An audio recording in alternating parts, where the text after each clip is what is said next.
I was eating a turkey sandwich at my desk when my phone buzzed with a family group chat notification. You know how it is. You see that little red bubble and think it's probably Mom sharing another recipe, or Dad sending a blurry photo of his garden tomatoes. I almost ignored it. I wish I had. My name is Sarah, and I run a small graphic design studio in downtown Portland. Nothing fancy, but it's mine. I built it from scratch after college, while my family was busy funding my younger brother Ryan's European backpacking adventures and his MBA program. But that's getting ahead of myself. The message was from Mom. Great news, everyone! We finalized the sale of the house today. The money will cover Ryan and Camilla's wedding expenses perfectly. So excited for our golden boy! I stared at my phone screen until the words blurred. The house. Our childhood home. The one my grandfather built with his own hands in 1962. The one where I learned to ride a bike in the driveway, where I hid in the oak tree when my parents fought, where Grandpa taught me to use his woodworking tools in the basement. The house they promised they'd never sell. My hands started shaking as I scrolled up through the chat history. There it was. 3 weeks of messages I'd somehow missed while buried in client deadlines. Photos of real estate agents. Discussions about closing dates. Ryan's excited responses. This is amazing! Camilla's going to flip when she sees the venue we can afford now! Not one person had asked me directly. Not one person had called. I called Mom immediately. Oh, Sarah, honey, you saw the message. Isn't it wonderful? Mom, you sold Grandpa's house? Well, it's been sitting there for 2 years since Dad and I moved to the condo. The market is so good right now, and Ryan's wedding. You promised me you wouldn't sell it. I begged you not to sell it. There was a pause. I could hear her sighing, that particular sigh she reserved for when I was being difficult. Sarah, that was before we knew how much this wedding would cost. Camilla's family has such high expectations, and we want Ryan to start his marriage properly. You know how important first impressions are. What about my impressions? What about what that house means to me? Sweetie, you have your own place. You're doing fine. This is about Ryan's future. I hung up. I called Dad next. He picked up on the 4th ring. Hey, kiddo, I guess you heard the news? Dad, how could you sell Grandpa's house without even telling me? Your mother handled the details. You know how she is with these things. That's not an answer. He was quiet for a long moment. Sarah, we needed the money. Ryan's wedding is costing us $40,000. The venue alone is $15,000. 40,000. Dad, that's more than I made my first year in business. This is different. This is family legacy. Ryan's starting a family, and Camilla comes from a very prominent family. We want to make the right impression. What about my legacy? What about the fact that Grandpa left that house to all of us? He left it to me, Sarah, and I'm using it to help my son. The way he said, my son, instead of your brother, hit me like a slap. After I hung up, I sat in my office staring at the wall where I'd hung a photo of Grandpa and me in his workshop. I was 8 years old, wearing safety goggles that were too big for my face, holding a piece of wood I'd just sanded smooth. He was beaming at me like I'd just discovered electricity. I remembered the last conversation I'd had with my parents about the house. It was right after Grandpa's funeral 2 years ago. Please don't sell it, I'd said. Let me buy it from you. I'll get a loan. I'll figure it out. Mom had waved her hand dismissively. Oh, Sarah, you can't afford a house like that. Besides, we're not selling it. It has too much sentimental value. Sentimental value. I pulled up the group chat again and scrolled through Ryan's responses. Mom and Dad are the best! Camilla's going to cry happy tears! This wedding is going to be legendary! Not once did he ask what I thought. Not once did he acknowledge that this house meant something to me too. I looked at that photo of Grandpa again. He used to tell me I was the soul of that house, that I understood its bones better than anyone. He taught me that when someone shows you who they are, you believe them. My family had just shown me exactly who they were. They thought I'd stay quiet, like I always did. They thought I'd swallow this betrayal and show up to Ryan's $40,000 wedding with a smile and a gift. But sitting there in my office, staring at that photo, I realized something that made me smile for the first time all day.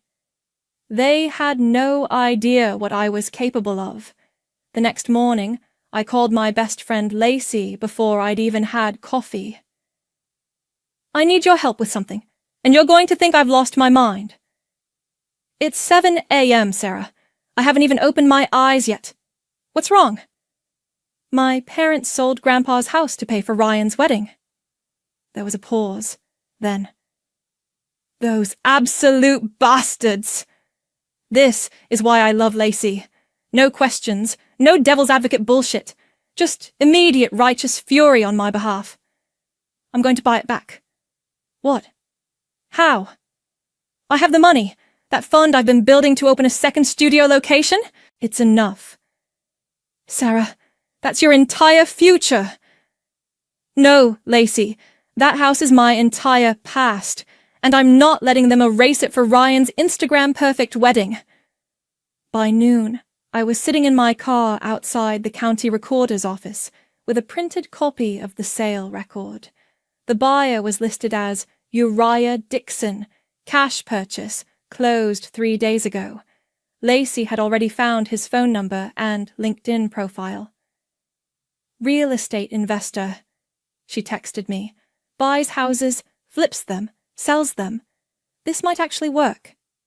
I called him from the parking lot. Mr. Dixon, my name is Sarah. I understand you just purchased a house on Maple Street. Yeah, the Myers place. Nice bones, needs some updating. You interested in contracting work? Actually, I'm interested in buying it from you. He laughed. Lady, I just bought it 3 days ago. I know. I'm the daughter. My parents sold it without telling me, and I want it back. The laughter stopped. Oh, shit! That's rough. I'll pay you $20,000 over what you paid. Cash. Close in a week. There was a long pause. You're serious? Dead serious. Can you meet me at the house in an hour? I drove there with my hands gripping the steering wheel so tight my knuckles went white. I hadn't been back since the funeral. Mom had insisted we clear out Grandpa's things immediately because holding on to the past isn't healthy. Uriah was waiting on the front porch when I pulled up. Mid-30s, work boots, kind eyes. He looked uncomfortable. I gotta be honest with you, he said as I walked up the steps. I feel like shit about this. Your parents made it sound like the whole family was on board. They have a talent for making things sound different than they are.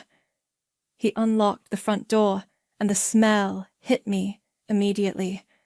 That specific combination of old wood, lemon oil, and something indefinably warm that was just home. I haven't touched anything yet, Uriah said. Was planning to start demo next week, but... I walked through the living room, running my fingers along the mantelpiece where Grandpa used to display his woodworking projects. The built-in bookshelves he'd crafted were still there, empty now, but perfect. The kitchen needs updating, Uriah was saying, following behind me. Bathrooms, too. Foundations solid, though. Your grandfather knew what he was doing. I nodded, not trusting my voice. We walked through the whole house. My old bedroom with the window seat where I used to read, Ryan's room with the basketball hoop still mounted on the back of the door, the master bedroom where my parents had lived until they decided the suburbs were too much maintenance. But it was the basement that broke me. Grandpa's workshop was exactly as he'd left it. His tools hung on pegboards with outlines drawn around each one so you'd know where everything belonged. His workbench still had sawdust on it. A half-finished jewelry box sat in the corner, probably something he'd been making for Mom's birthday. "This is incredible," Uriah said softly. "Look at this craftsmanship." I picked up one of Grandpa's hand planes, feeling its weight. "He taught me to use every tool in this room." "Your parents didn't want any of this?" "They wanted the money more." Uriah was quiet for a moment. Then, "You know what? Forget the 20,000 over asking. Give me exactly what I paid, and we'll call it even." I looked at him. "Why?" "Because some things are worth more than money, and because your parents are assholes." We shook hands right there in Grandpa's workshop. That evening, Lacey came over to my apartment with Thai food and a bottle of wine. "So you're really doing this?" she said, settling onto my couch. "Papers are signed. I close Friday. And your family has no idea?" "None." "Sarah, this is either the most beautiful thing you've ever done or the most insane." "Maybe both." She raised her wine glass. "Two insane, beautiful things. To getting back what's mine." After she left, I sat at my kitchen table making lists. Things I'd need to move back into the house. Things I'd need to repair. Things I'd need to remember. At the bottom of the last page I wrote, "Find Grandpa's letter." I knew there was one. He'd mentioned it once, years ago, said he'd written something for me and hidden it somewhere I'd find it when I needed it most. I had a feeling I was about to need it very much. The closing went smoothly. By Friday afternoon, I was standing in my childhood home with the keys in my hand and a moving truck full of storage boxes in the driveway. Lacey arrived with coffee and donuts, just as I was directing the movers to put Grandpa's restored furniture back in the living room. "This feels surreal," she said, handing me a cup. "Like you're moving backwards in time." "No," I said, watching two guys carefully position Grandpa's handmade dining table. "I'm moving forward. I'm just bringing the important stuff with me." My phone buzzed. Mom, in the family group chat. "Wedding planning meeting tomorrow at 2 p.m. Sarah, please try to make it this time. We need to finalize the seating chart." I typed back, "I'll be there." Lacey read over my shoulder, "You're really going to keep pretending everything's normal?" "Until I'm ready to drop the bomb, yes." "And when will that be?" I smiled. Ryan's wedding day. The next afternoon, I sat in Mom and Dad's condo living room while Camilla spread wedding planning binders across the coffee table. Everything was color-coordinated and labeled with little tabs. The woman was nothing if not organized. "So, Sarah," Camilla said, not looking up from her charts, "we've put you at table 7 with some of Ryan's college friends. I hope that's okay." Table 7. Not the family table. Not even table 2 or 3. "That's fine," I said. Mom beamed.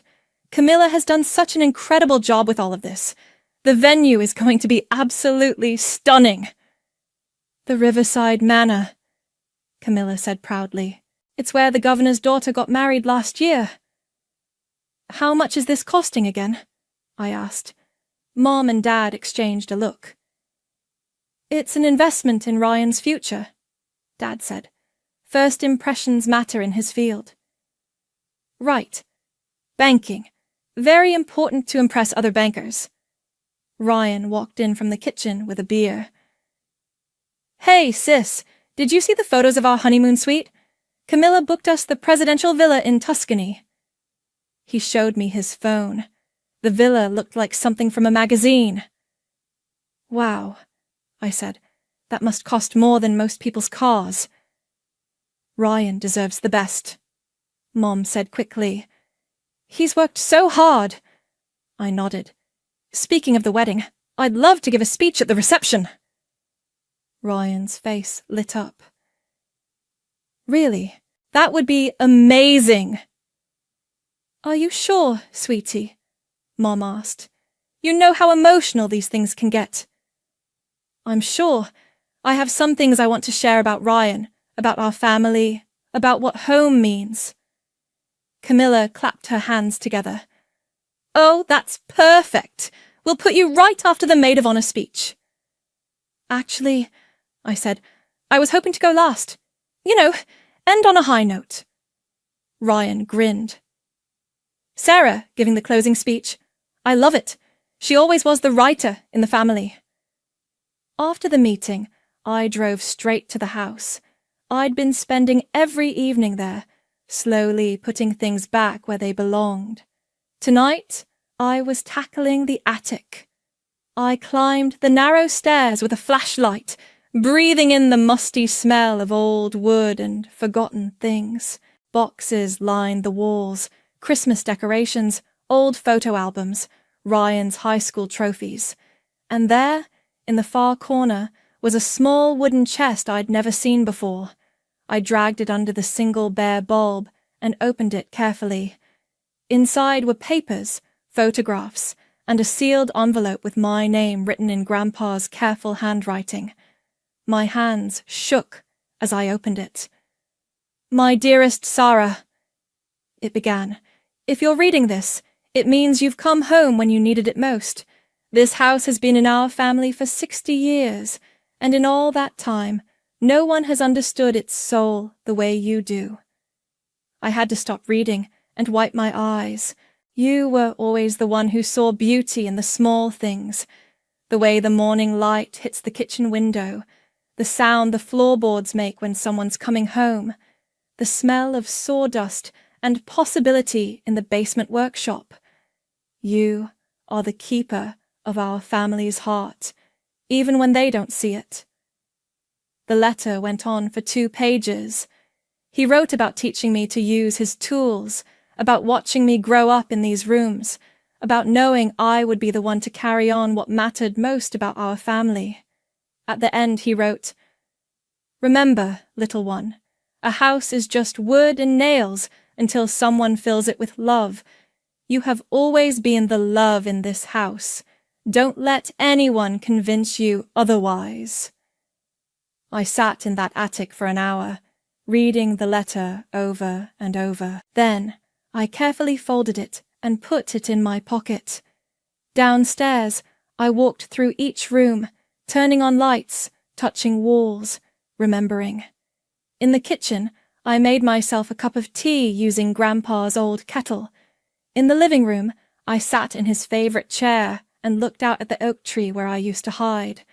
My phone buzzed. A text from Ryan. Thanks for volunteering to speak at the wedding.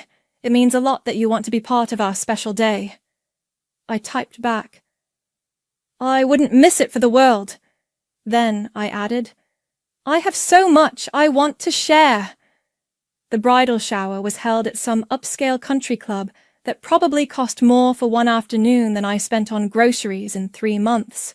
I arrived fashionably late, carrying a perfectly wrapped gift and wearing my best fake smile. Camilla was holding court in the center of the room, surrounded by gift bags and tissue paper.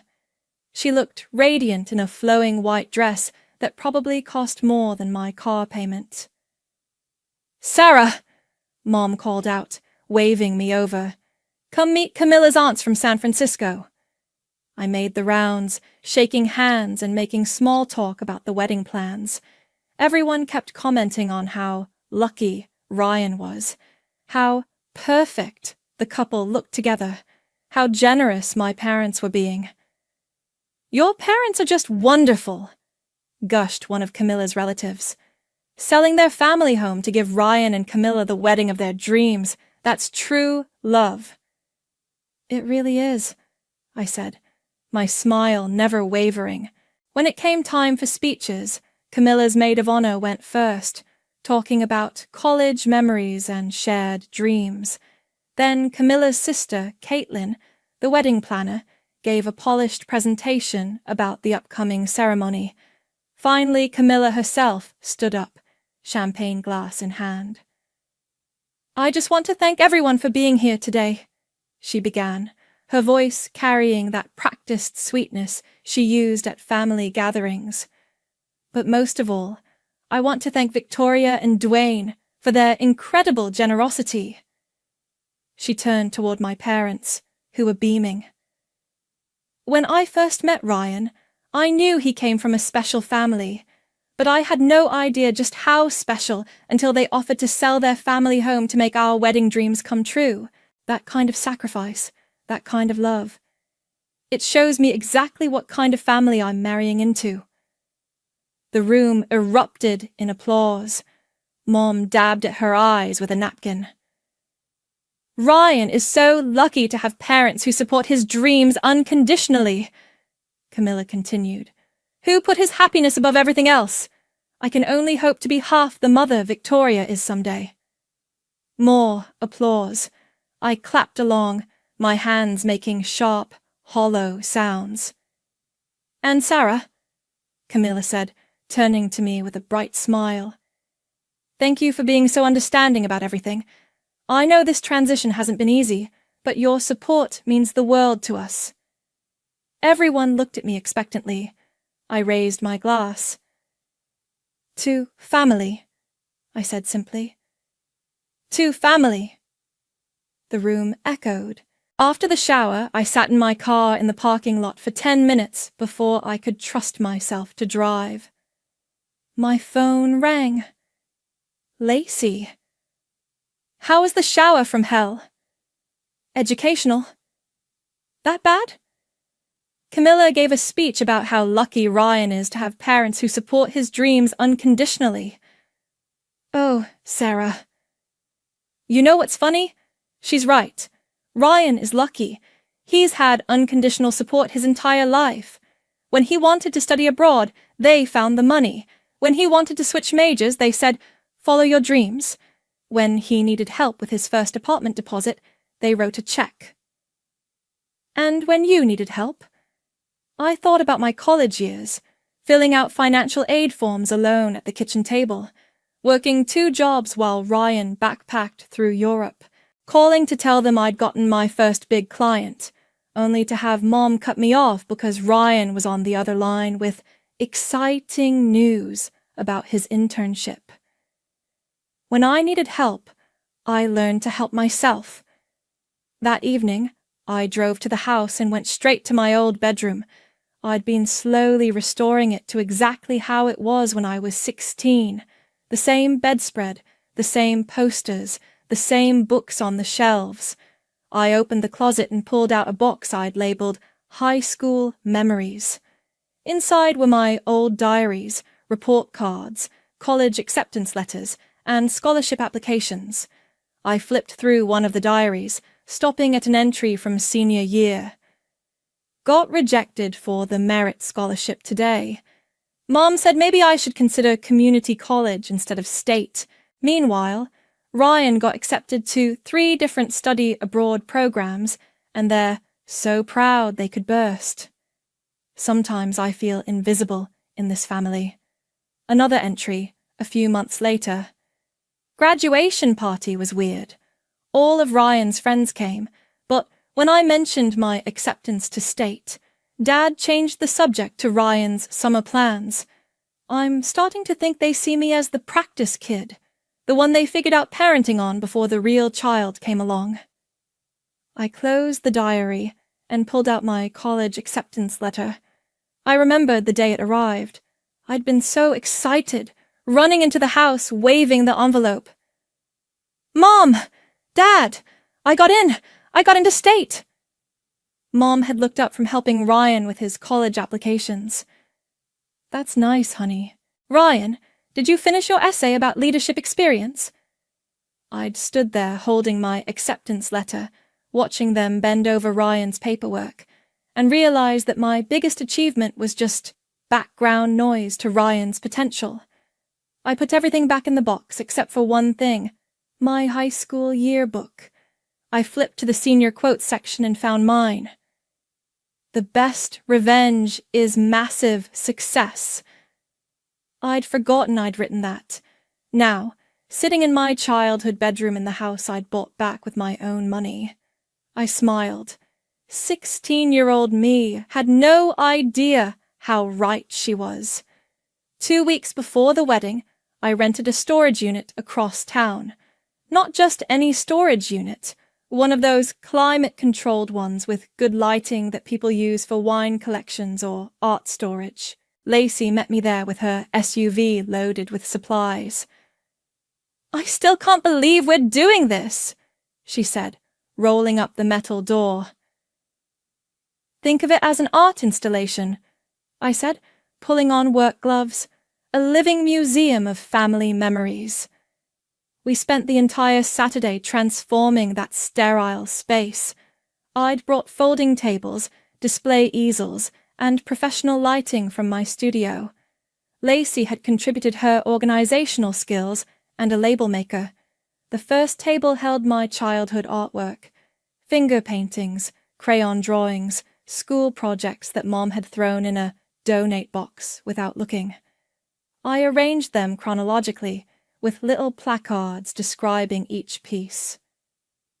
Age 7. Self-portrait with family. Note how the artist drew herself significantly smaller than other family members.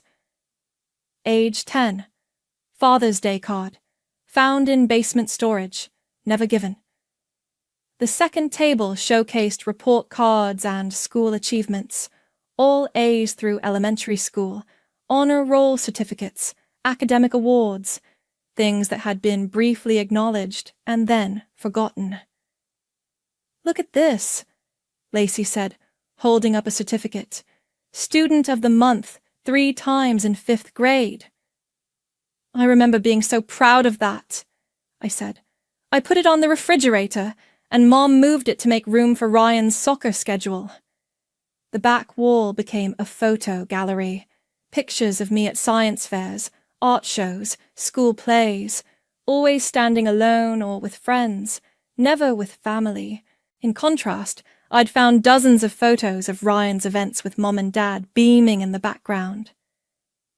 "This is devastating," Lacey said, stepping back to look at our work. "It's like a timeline of neglect." "It's a timeline of priorities," I corrected. "Their priorities." The centerpiece was Grandpa's old workbench, which I'd carefully moved from the house. On it, I displayed the tools he'd taught me to use, alongside photos of us working together. A sign read, "The only family member who saw potential instead of problems." My phone buzzed. Mom, texting. "Sarah, can you pick up the wedding favors tomorrow? Camilla's swamped with final dress fittings." I typed back, "Of course, happy to help." "You're scary good at this fake supportive thing," Lacey said, reading over my shoulder. "I've had 32 years of practice."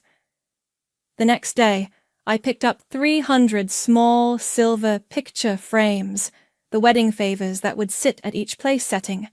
As I loaded them into my car, I called the videographer I'd hired. "Marcus, it's Sarah. Just confirming you'll be at the Riverside Manor Saturday night." "Absolutely. You want the full speech recorded, right? Multiple angles?" "Yes, and make sure you get the audience reactions. That's important." "No problem. This is for a family keepsake?" "Something like that." That afternoon, I had coffee with Vanessa, Grandpa's old neighbor. She was in her 70s now, but still sharp as a tack. "I heard through the grapevine that someone bought the house back," she said, stirring sugar into her cup. "That someone was me." Her face lit up. "Sarah, oh honey, Your grandfather would be so proud. I found his letter, the one he left for me. He told me about that, said you were the only one who really understood what that house meant. Vanessa, can I ask you something? Did my parents ever seem different with me and Ryan? She was quiet for a long moment. Your grandfather used to say that some parents have favorite children, and some children have to become their own parents. What did he mean? He meant that you learned to take care of yourself, because no one else was going to. And that made you stronger, but it also made you lonelier. I nodded. Did he ever say anything about the house? About what should happen to it? He said it should go to whoever would love it most. Not whoever needed it most, but whoever would love it most. She reached across the table and squeezed my hand. He always said that was you. That evening, I made one final addition to the storage unit.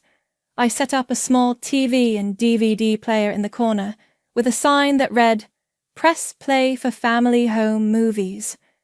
The DVD contained hours of old family footage I'd found in the basement. Christmas mornings, birthday parties, summer barbecues. But I'd edited it carefully. Every scene where I was ignored, overlooked, or dismissed. Every moment where Ryan got attention while I stood in the background. This is either going to be therapeutic or traumatic, Lacey said, watching me test the setup. Maybe both. I locked up the storage unit and drove home to my apartment. In 3 days, I'd be standing at Ryan's wedding reception with a microphone in my hand and 300 people hanging on my every word. My phone rang. Ryan. Hey, Sarah. I just wanted to thank you again for agreeing to speak at the wedding. Camilla's been telling everyone how excited she is to hear what you have to say. I've been working on it for weeks, I said. I think it's going to be very memorable. I can't wait. You know, despite everything, I'm really glad we're family. Me too, Ryan. Me too. After I hung up, I pulled out the key to the storage unit and attached it to a small silver keychain. Tomorrow, I'd wrap it in a beautiful box with a ribbon. Some gifts are meant to be opened in private. The Riverside Manor looked like something out of a fairy tale. White roses everywhere, crystal chandeliers, and enough candles to light up a small city. I had to admit, $40,000 bought a lot of pretty. I arrived early, wearing a navy blue dress that struck the perfect balance between elegant and understated. The small wrapped box in my purse felt heavier than it should have. Sarah! Camilla rushed over, her wedding dress trailing behind her like a cloud. You look beautiful. I'm so nervous about tonight. You shouldn't be. Everything looks perfect. Did you finish your speech? I've been dying to know what you're going to say. I smiled. It's a surprise, but I think you'll find it very revealing. The ceremony was flawless. Ryan looked handsome in his tuxedo. Camilla was radiant, and my parents sat in the front row crying happy tears. I watched from my assigned seat, table 7, just like Camilla had promised, and clapped at all the right moments. During cocktail hour, I mingled with the guests. Ryan's college friends were nice enough, though they clearly had no idea who I was beyond Ryan's sister. One of them asked what I did for work. I run a graphic design studio. Oh, cool. Like making flyers and stuff? Something like that. Marcus, my videographer, caught my eye from across the room and gave me a subtle thumbs up. Everything was in position. When dinner was served, I barely touched my food. My stomach was doing flips, but not from nerves, from anticipation. The speeches began after the main course. Camilla's maid of honor went first, telling cute stories about their college friendship. Then Ryan's best man, with the usual jokes about bachelor parties and ball and chains. Dad stood up next. I want to thank everyone for being here tonight to celebrate Ryan and Camilla. As parents, Victoria and I couldn't be prouder of the man Ryan has become. He talked about Ryan's achievements, his bright future, how lucky Camilla was to marry such a wonderful young man. The usual parental gushing. Then Mom took the microphone. Ryan has always been our shining star. From the moment he was born, we knew he was destined for great things. Tonight, watching him marry the woman of his dreams in this beautiful venue, I'm reminded that some dreams are worth any sacrifice. She looked directly at me when she said, any sacrifice. We sold our family home to make this night possible, and I want everyone to know it was worth every penny. This is what love looks like. This is what family does for each other. The room erupted in applause. Several people wiped their eyes. Finally, it was my turn.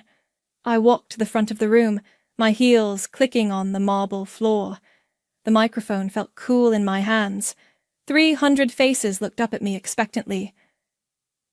Good evening, everyone. For those who don't know me, I'm Sarah, Ryan's older sister. Polite applause.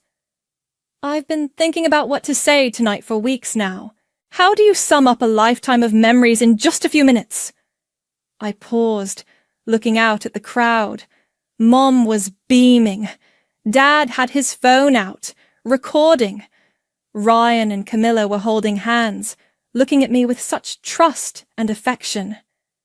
I want to tell you about a house, a beautiful house on Maple Street that my grandfather built with his own hands in 1962. It had a big oak tree in the front yard, perfect for climbing, a basement workshop that smelled like sawdust and possibility, a kitchen where the morning light hit just right, making everything golden.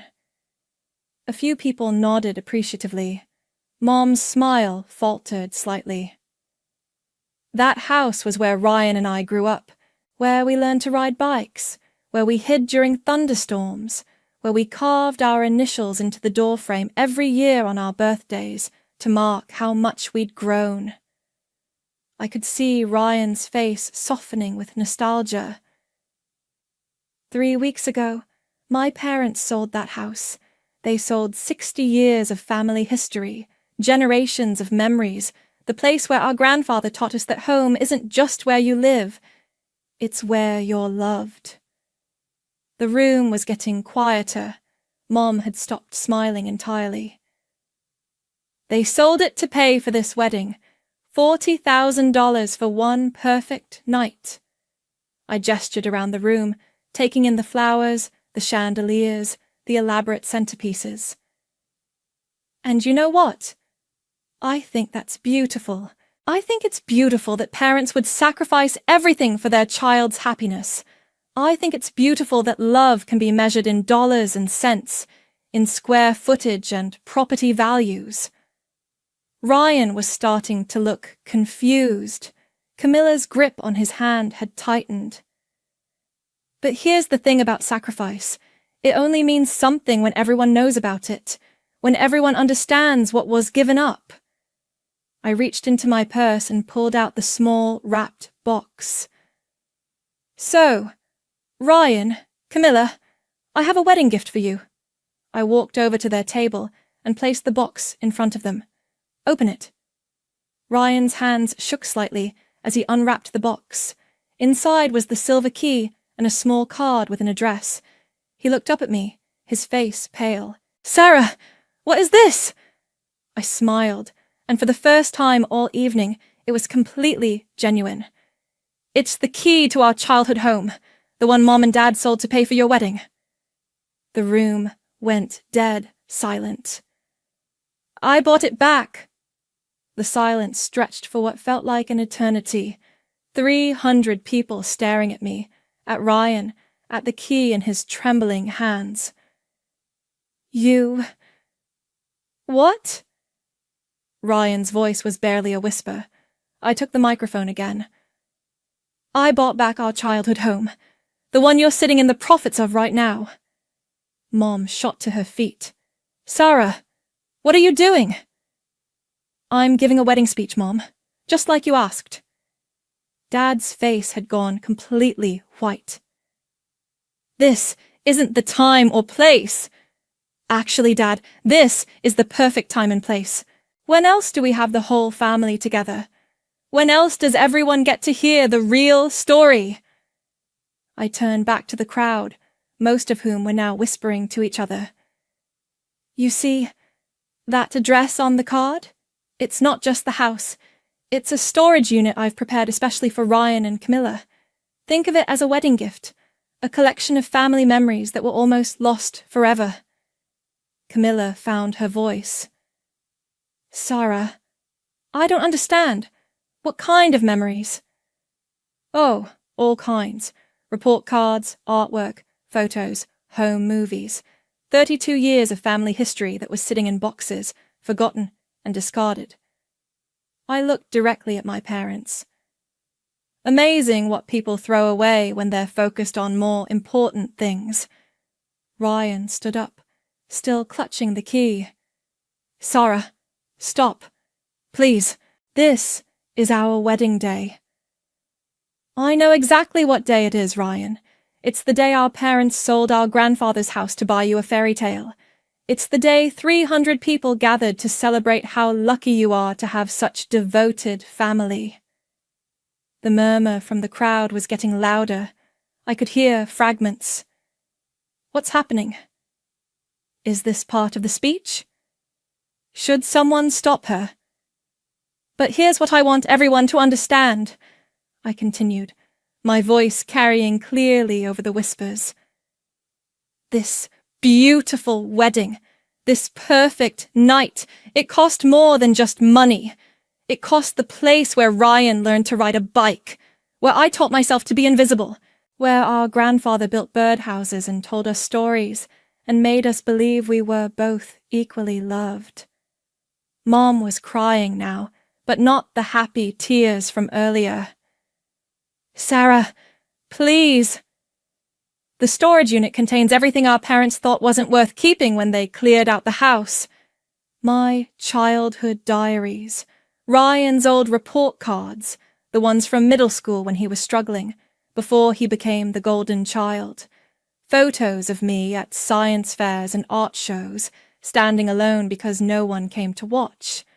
I could see people at the tables looking uncomfortable, some reaching for their phones.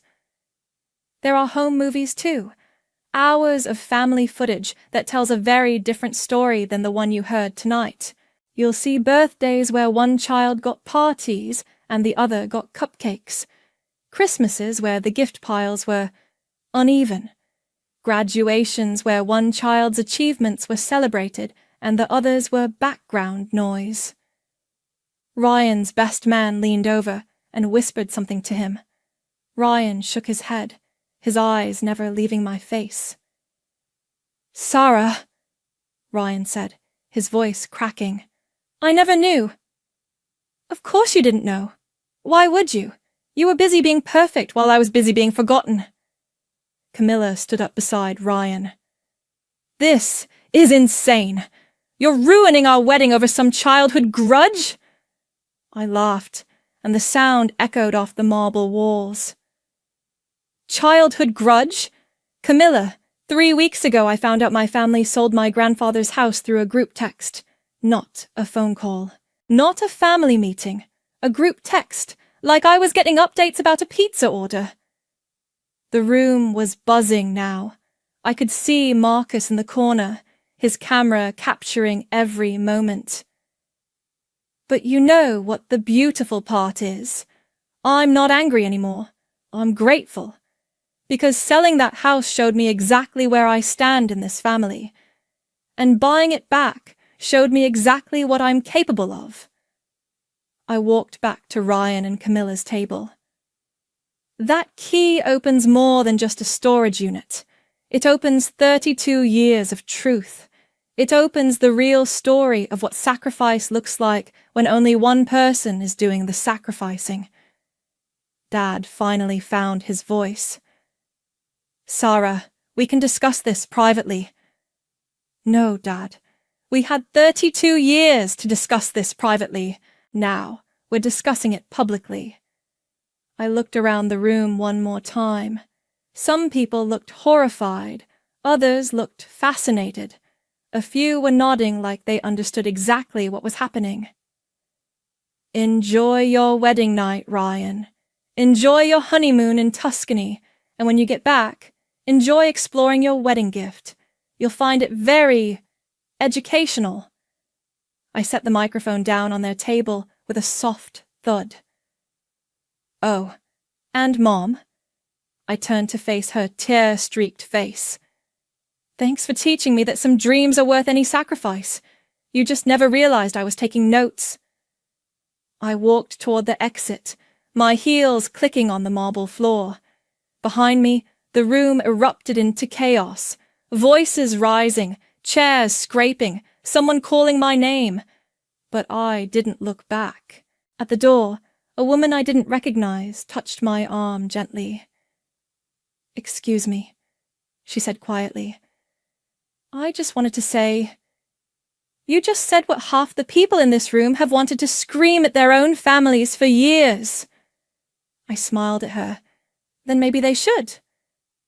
The video went viral within 48 hours. Someone at the wedding had recorded my speech on their phone and posted it with the caption, "Sister drops nuclear truth bomb at brother's wedding." It had 3 million views by Tuesday morning. My phone hadn't stopped ringing. Interview requests from morning shows, messages from strangers sharing their own family stories, and exactly 0 calls from my parents or Ryan. Lacey came over Tuesday night with Chinese takeout and wine. You broke the internet, she said, settling onto my couch. There are entire Reddit threads analyzing your speech. Someone made a TikTok compilation of the best moments. That's horrifying. Are you kidding? You're a hero to forgotten siblings everywhere. Look at this comment. Finally, someone said what we've all been thinking about, golden child syndrome. I scrolled through the responses on my laptop. Thousands of people sharing their own stories of being overlooked, dismissed, treated as less important than their siblings. It was validating and heartbreaking at the same time. Any word from your family? Lacey asked. Radio silence. Complete radio silence. My phone buzzed. An email from Mom. Sarah, we need to talk. This has gone too far. Please call me. I showed Lacey the screen. Are you going to respond? Eventually, but not yet. Wednesday morning, I drove to the house.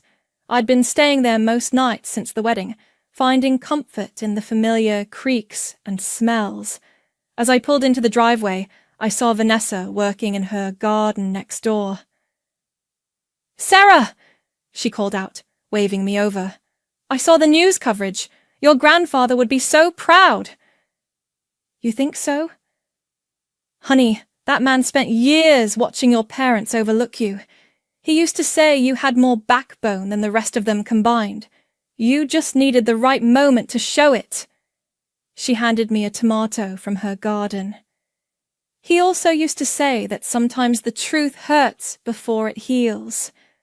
That afternoon, I got an unexpected visitor. Ryan stood on my front porch, still wearing his work clothes, looking like he hadn't slept in days. Can I come in? I stepped aside and let him into the living room. He looked around, taking in all the restored furniture, the family photos back on the mantelpiece. It looks exactly like it used to, he said quietly. That was the point. He sat down heavily in Grandpa's old chair. Camilla and I went to the storage unit yesterday. And? We spent 4 hours there. 4 hours looking at everything. He rubbed his face with his hands. Sarah, I had no idea. I swear to God, I had no idea how different things were for you. I know you didn't. That was part of the problem. The home movies were the worst part. Watching myself get all that attention while you just disappeared into the background. He looked up at me. How did I not see it? Because you didn't need to see it. Your world was perfect, exactly as it was. Camilla thinks I should be angry with you, for ruining our wedding, for embarrassing the family. Are you angry? He was quiet for a long moment. I'm angry that it took a public humiliation for me to understand my own family. I'm angry that you felt like you had to buy back our childhood home just to get our parents' attention. I'm angry that I was 28 years old before I realized my sister was invisible. Ryan. No, let me finish. I'm angry, but not at you. I'm angry at myself.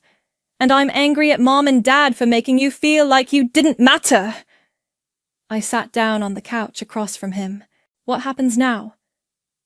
I don't know. Camilla's barely speaking to me. She thinks this whole thing reflects badly on her, on our marriage. Mom and Dad are talking about family therapy, but they want you to apologize first. Apologize for what? For embarrassing them, for airing our dirty laundry in public, for ruining the wedding. I laughed, but there was no humor in it. Of course they do. Sarah, I came here to ask you something. He leaned forward. What would it take for you to forgive us? For us to be a real family? I looked around the living room, at Grandpa's furniture, at the family photos that told the real story, at the house that had always been my sanctuary. I don't need your forgiveness, Ryan. I don't need Mom and Dad's apology. I don't need family therapy or Sunday dinners or pretending everything is fine. His face fell. What I need is this. I gestured around the room. I need a place where I matter, where my voice is heard, where my story gets told. I walked to the window and looked out at the oak tree. I'm turning this house into a community center, a place for kids who feel invisible, who need somewhere to create and dream and be seen. That's beautiful, Sarah. The first program starts next month. Art classes for scholarship kids, mentorship programs, college prep workshops, everything I wish I'd had. Ryan stood up and joined me at the window. Can I help? I looked at him, really looked at him, for the first time in years. Do you want to help, or do you want to feel better about yourself? Both, probably, but mostly the first one. I smiled. Then, yes, you can help. We stood there in comfortable silence, looking out at the yard where we'd played as children, where I'd hidden when the world felt too big and lonely. Sarah, Ryan said quietly. Yeah? I'm sorry. For all of it. For not seeing you. For not protecting you. For being part of the problem. I know you are. Is that enough? I thought about Grandpa's letter, about being the keeper of our family's heart, even when they couldn't see it, about the hundreds of messages from strangers who felt seen for the first time because I'd told my truth. It's a start, I said, and for the first time in 32 years, it really was.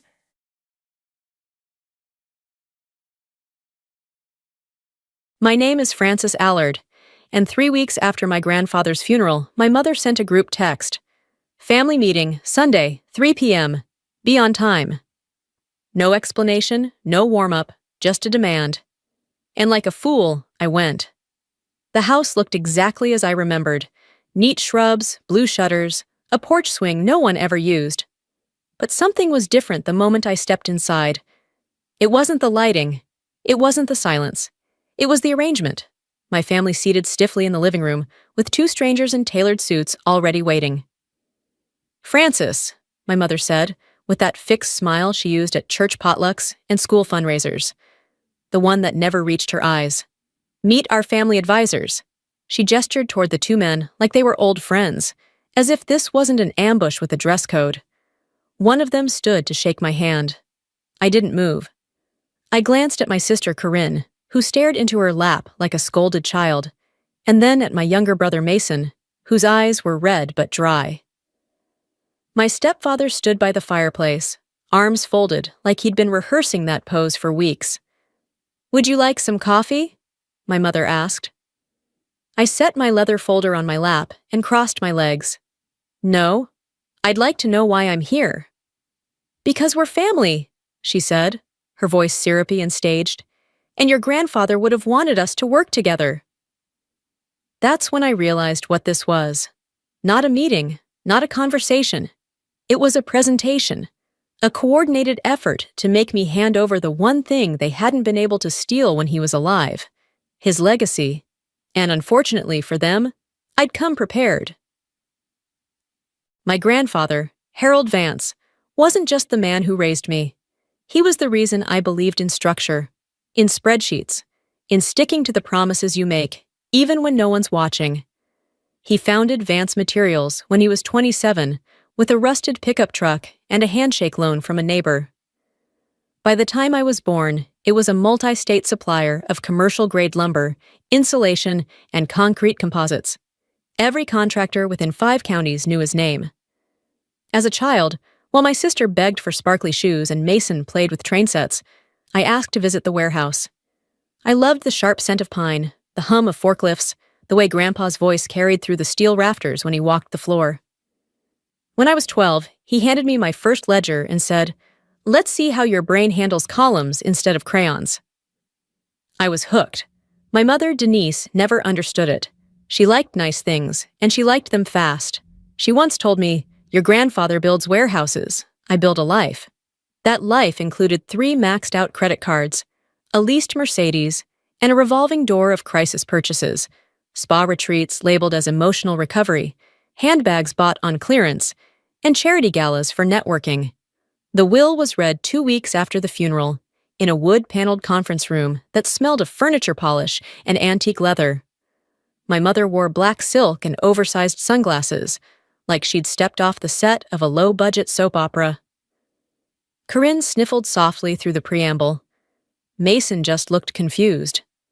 The executor, Mr. Halbrook, kept a steady voice as he moved through the formalities. Minor bequests, a scholarship donation to Grandpa's alma mater, a small trust for a retired employee. And then, to my granddaughter, Frances Claire Allard, I leave the remainder of my estate, including, but not limited to, all remaining shares in Vance Materials, my personal investment accounts, real property holdings, and personal effects. The room froze. I felt it before I heard the reaction. "This is a joke," my mother spat, pushing her sunglasses up to her forehead. He must have been confused. "Read it again."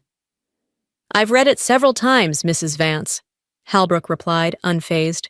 "Your father was explicit." Corinne gasped like it was a line from a stage play.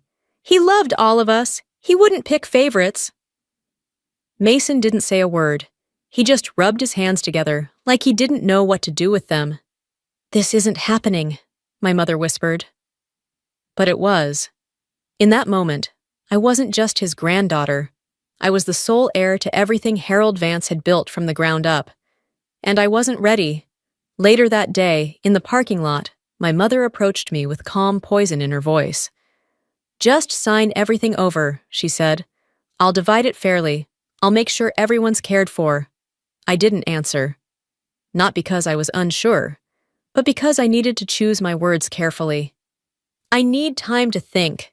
She narrowed her eyes. "This isn't yours, Frances. It's ours. Family money, family legacy." "That's not what Grandpa said." Her mask slipped. "He was manipulated. You spent too much time with him. He wasn't well." But he had been. He'd updated the will 6 months before his death. Fully lucid, fully intentional. I remembered the day well. He'd sat me down in his study and said, They're going to hate this. But I built this for someone who understands what it cost me to make it. That person's not your mother. It wasn't a compliment. It was a burden, a responsibility, and it was now mine. The first message came that night. It was from Corinne. Please don't let this ruin everything. We're still your family. Then my mother. You'll understand once you have children of your own. Family comes first. Then Mason, a single-word text at 1:43 a.m. Why? By morning, my voicemail was full. Old friends of my mother. Women I hadn't seen since the neighborhood bake sales in middle school. Frances, I'm heartbroken. Your mother always spoke so highly of you. This is such a disappointment. Disappointment. That word showed up a lot. What they didn't see, what they'd never cared to understand, was what Grandpa and I had actually built together. Not just a business relationship, but a bond forged in mutual respect. I didn't inherit it like a lottery. I earned it, one spreadsheet, one late-night phone call, one warehouse visit at a time. But none of that mattered in the court of family opinion. 2 days later, Mason showed up outside my apartment. No call, just his hunched figure on the lobby security cam, hands jammed in his jacket pockets, looking like a kid who'd forgotten his homework. When I opened the door, he didn't step inside. I'm not here to argue, he said. Okay. He glanced up, his eyes bloodshot but focused. Mom's losing it. She's already calling realtors, says she needs to refinance the house before you freeze the assets. I blinked. I haven't frozen anything. She doesn't believe that. Mason, I just wanted to warn you, she's planning something. Then he left. No hug, no handshake. Just walked back down the hall, like he wasn't sure if he belonged anywhere anymore. I closed the door and stood there, silent. Not sad, not angry, just empty. It was beginning. That night, Liam, my boyfriend, and the only person who hadn't treated me like an ATM with a soul, brought takeout and held my hand while I stared blankly at my rice. I want you to meet someone, he said gently. Her name's Angela Dwyer. She's a probate lawyer. Old friend from law school. She's not for a fight, unless you need one. She's for protection. I didn't answer, but I nodded. The next morning, I called Angela. We met in a quiet office above a florist shop. No mahogany desks or intimidating glass walls, just plants, natural light, and someone who listened without interrupting. After hearing everything, she leaned back, fingers steepled. You're already in the middle of a coordinated pressure campaign, she said. Classic family guilt tactics, but based on the will and what you've told me, you're on firm legal ground. I don't want to fight them, I said. I just want it to stop. Then we prepare, she said, just in case. Document every message, every voicemail, every visit, and no signing anything, no matter what they call it. I agreed. It sounded simple. Until the next message arrived. It was a photo, my mother shopping for patio furniture. Retail therapy through grief, she captioned it. #self-care. That same day, she texted me claiming she couldn't afford her utility bill. And that's when I started printing everything. The formal invitation arrived in the form of a text message from my mother. Sunday, 3 p.m., house. Let's resolve this. Bring your paperwork. No signature, no emoji, just a time-stamped grenade. Angela didn't like it. This feels like an ambush, she warned. It is, I replied. But I'm not walking in blind. She offered to come. I declined. I need to face them myself, but I want you waiting nearby. One text, she said, and I'll be at the door in 60 seconds. I arrived at exactly 2:59 p.m. The curtains were drawn. The porch smelled faintly of her perfume, which told me she'd been outside earlier, likely rehearsing. She opened the door before I could knock. Frances, she beamed, hair freshly styled, teeth glinting like a campaign poster. Right on time. Inside, the living room was arranged like a deposition. Corinne sat on the edge of the couch, spine stiff, hands knotted in her lap, Mason beside her, eyes down. My stepfather hovered near the fireplace like a bouncer. And there they were, two suited men seated in the armchairs usually reserved for family. Legal pads, briefcases, wedding band tans on their left hands, smiles too wide. "This is Mr. Hale and Mr. Darnell," my mother said, gesturing grandly. "They've kindly offered to help us untangle this unfortunate misunderstanding." I nodded but didn't offer a handshake. I wasn't here to play polite. Only one chair was open, a high-backed wooden one placed squarely across from them all. Interrogation seating. I sat without a word and laid my leather folder across my lap. "Would you like some coffee?" my mother asked again, still stuck on her desperate illusion of civility. "I'm fine, let's get to it." Mr. Hale cleared his throat. "We're here today because your family is deeply concerned about the strain this has caused. No one wants a prolonged dispute, especially when your grandfather's intention was clearly for the family to stay united." I let the silence stretch. "He wrote a will!" My mother jumped in, her voice honeyed and firm. "And we're not disputing that, sweetheart. But surely you can agree that splitting everything between us would be more harmonious." Harmony wasn't in the will either. Mr. Darnell opened his briefcase, sliding a stack of documents across the table. "This is a voluntary redistribution agreement. You retain a healthy percentage, 20%. The rest returns to the family, as was always understood." "Understood by whom?" Corinne finally spoke. "Grandpa was sick, Francis. He wasn't thinking clearly. He thought you'd know what to do." "I do know," I said calmly, "which is why I won't be signing that." Mason stirred. "Mom says if we don't sort this now, we might lose the house." "And why is that?" I asked, still calm. "Did someone take out a second mortgage again?" My mother's expression cracked for a split second, before snapping back into place. "Francis, don't do this." Mr. Hale jumped in. "It would be unfortunate if this moved to court. Claims of undue influence could muddy the estate's reputation." There it was, the threat, dressed up in legalese and polished leather. I placed my hand on the folder. "Before I respond, I'd like to clarify one thing." I looked at Craig. 6 months ago, you mentioned to Grandpa's nurse that you'd already put a deposit on a property in Naples. Was that with inheritance money you hadn't yet received? His mouth opened, then closed. "I have a recording," I continued, "and a paper trail." My mother's smile vanished. I opened the folder and laid out one sheet. A printout from my grandfather's ledger. His handwriting. "Loaned Denise $30,000. She said it was for Mason's college. Heard later it was a crisis cruise." Last time. Then the next. A dated Instagram photo of her sipping champagne aboard a ship. Caption, "Deserved this. #blessed." I looked up at the two advisors. "Still feel like drawing up paperwork today?" They didn't answer. Neither did anyone else. My mother stood so suddenly, her chair scraped against the hardwood. "You ungrateful little—" I didn't flinch. I just slid another paper across the table. "May 8th.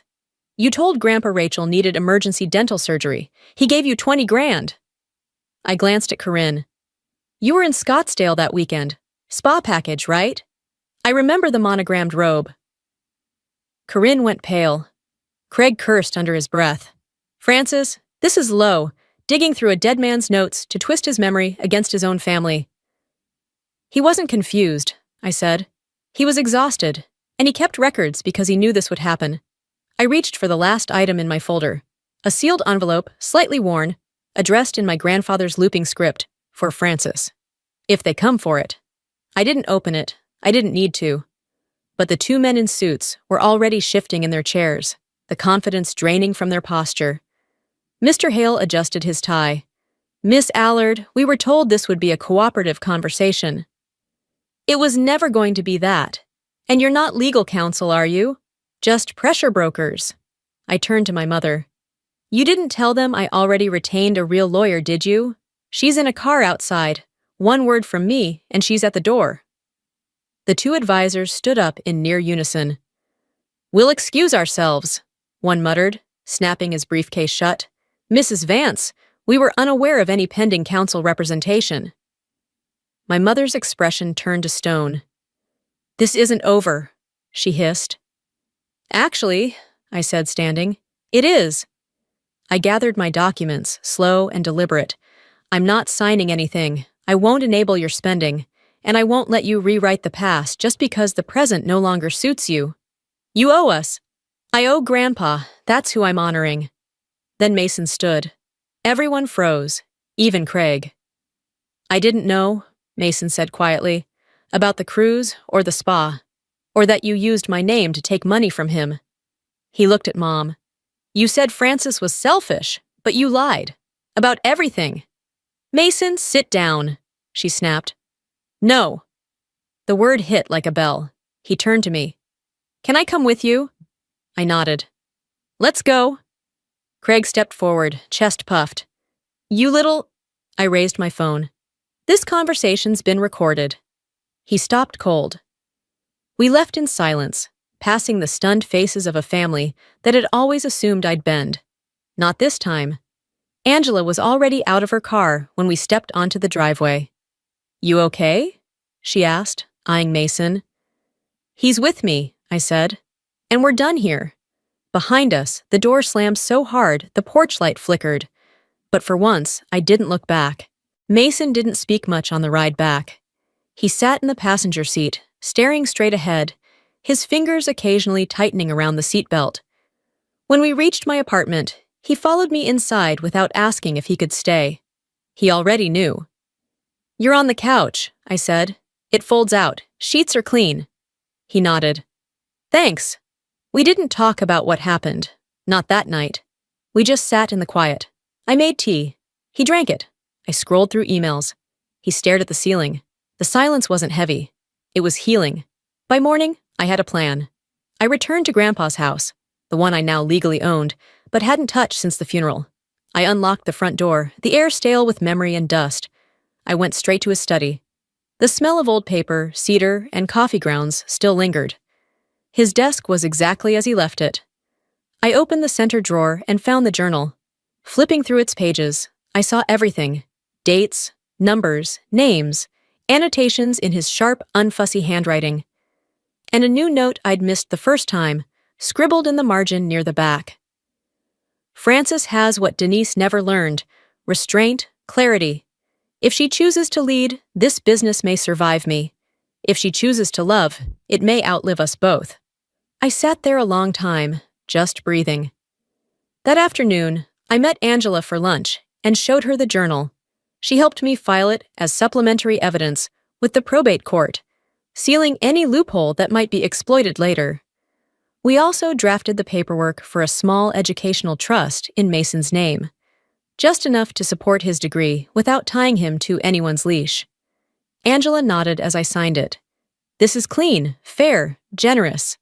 When I got home that evening, Mason was reading one of Grandpa's old trade magazines on the couch. You know, I said, leaning on the doorframe, he always wanted to expand the business into green materials. Eco-lumber, thermal concrete, but the board wouldn't move fast enough. Mason looked up. I remember. He used to rant about it during dinner. I smiled. What would you say to an internship? Real work, no shortcuts. He blinked. Are you serious? Completely. A slow smile spread across his face. Relief, hope, maybe a trace of pride. Then yeah, he said. I'd like that. We clinked mugs of cold tea in silent agreement. It wasn't the kind of legacy my mother wanted. It was better. 1 year later, A year later, I reopened the doors to Vance Materials, not as the quiet granddaughter, but as its next chapter. Mason now runs our eco division while finishing school. He's becoming the kind of man Grandpa used to hope he'd be, quietly capable, steady, focused. Corinne reaches out sometimes, in small, careful ways. I don't open the door wide, but I don't shut it either. My mother has disappeared into another zip code. For now. And that's fine. Some inheritances are measured in money. Others are measured in scars, in choices, in silence. Grandpa didn't leave me his empire out of favoritism. He left it because I was the only one who wouldn't burn it to the ground. In his journal, he once wrote, Frances won't always be loved for doing what's right, but she'll sleep at night. He was right, I do. The wealth he gave me wasn't in stocks or property. It was in clarity, boundaries, strength. And in the end, I didn't just carry his legacy, I built my own.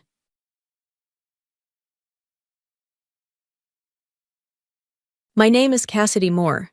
I'm 32 years old, an interior architect living in Seattle. And 3 years ago, my life shattered in a single evening because my sister stole the man I was supposed to marry. I still remember the way the air smelled that night.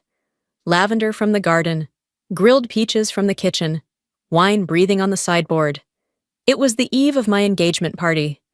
My parents' home in Oregon glowed with string lights and family chatter, and I was floating through the chaos with a sense of something almost sacred. It was my moment, our moment. Trevor and I had been together for 4 steady, thoughtful years. He was kind, measured, gentle in the way that made me believe I was safe with him, and then came the fracture. I'd stepped inside to grab a shawl. The hallway was dim. The house had gone quiet in that soft lull that comes before sunset. That's when I heard them. 2 voices, low, too close. One laugh, breathless.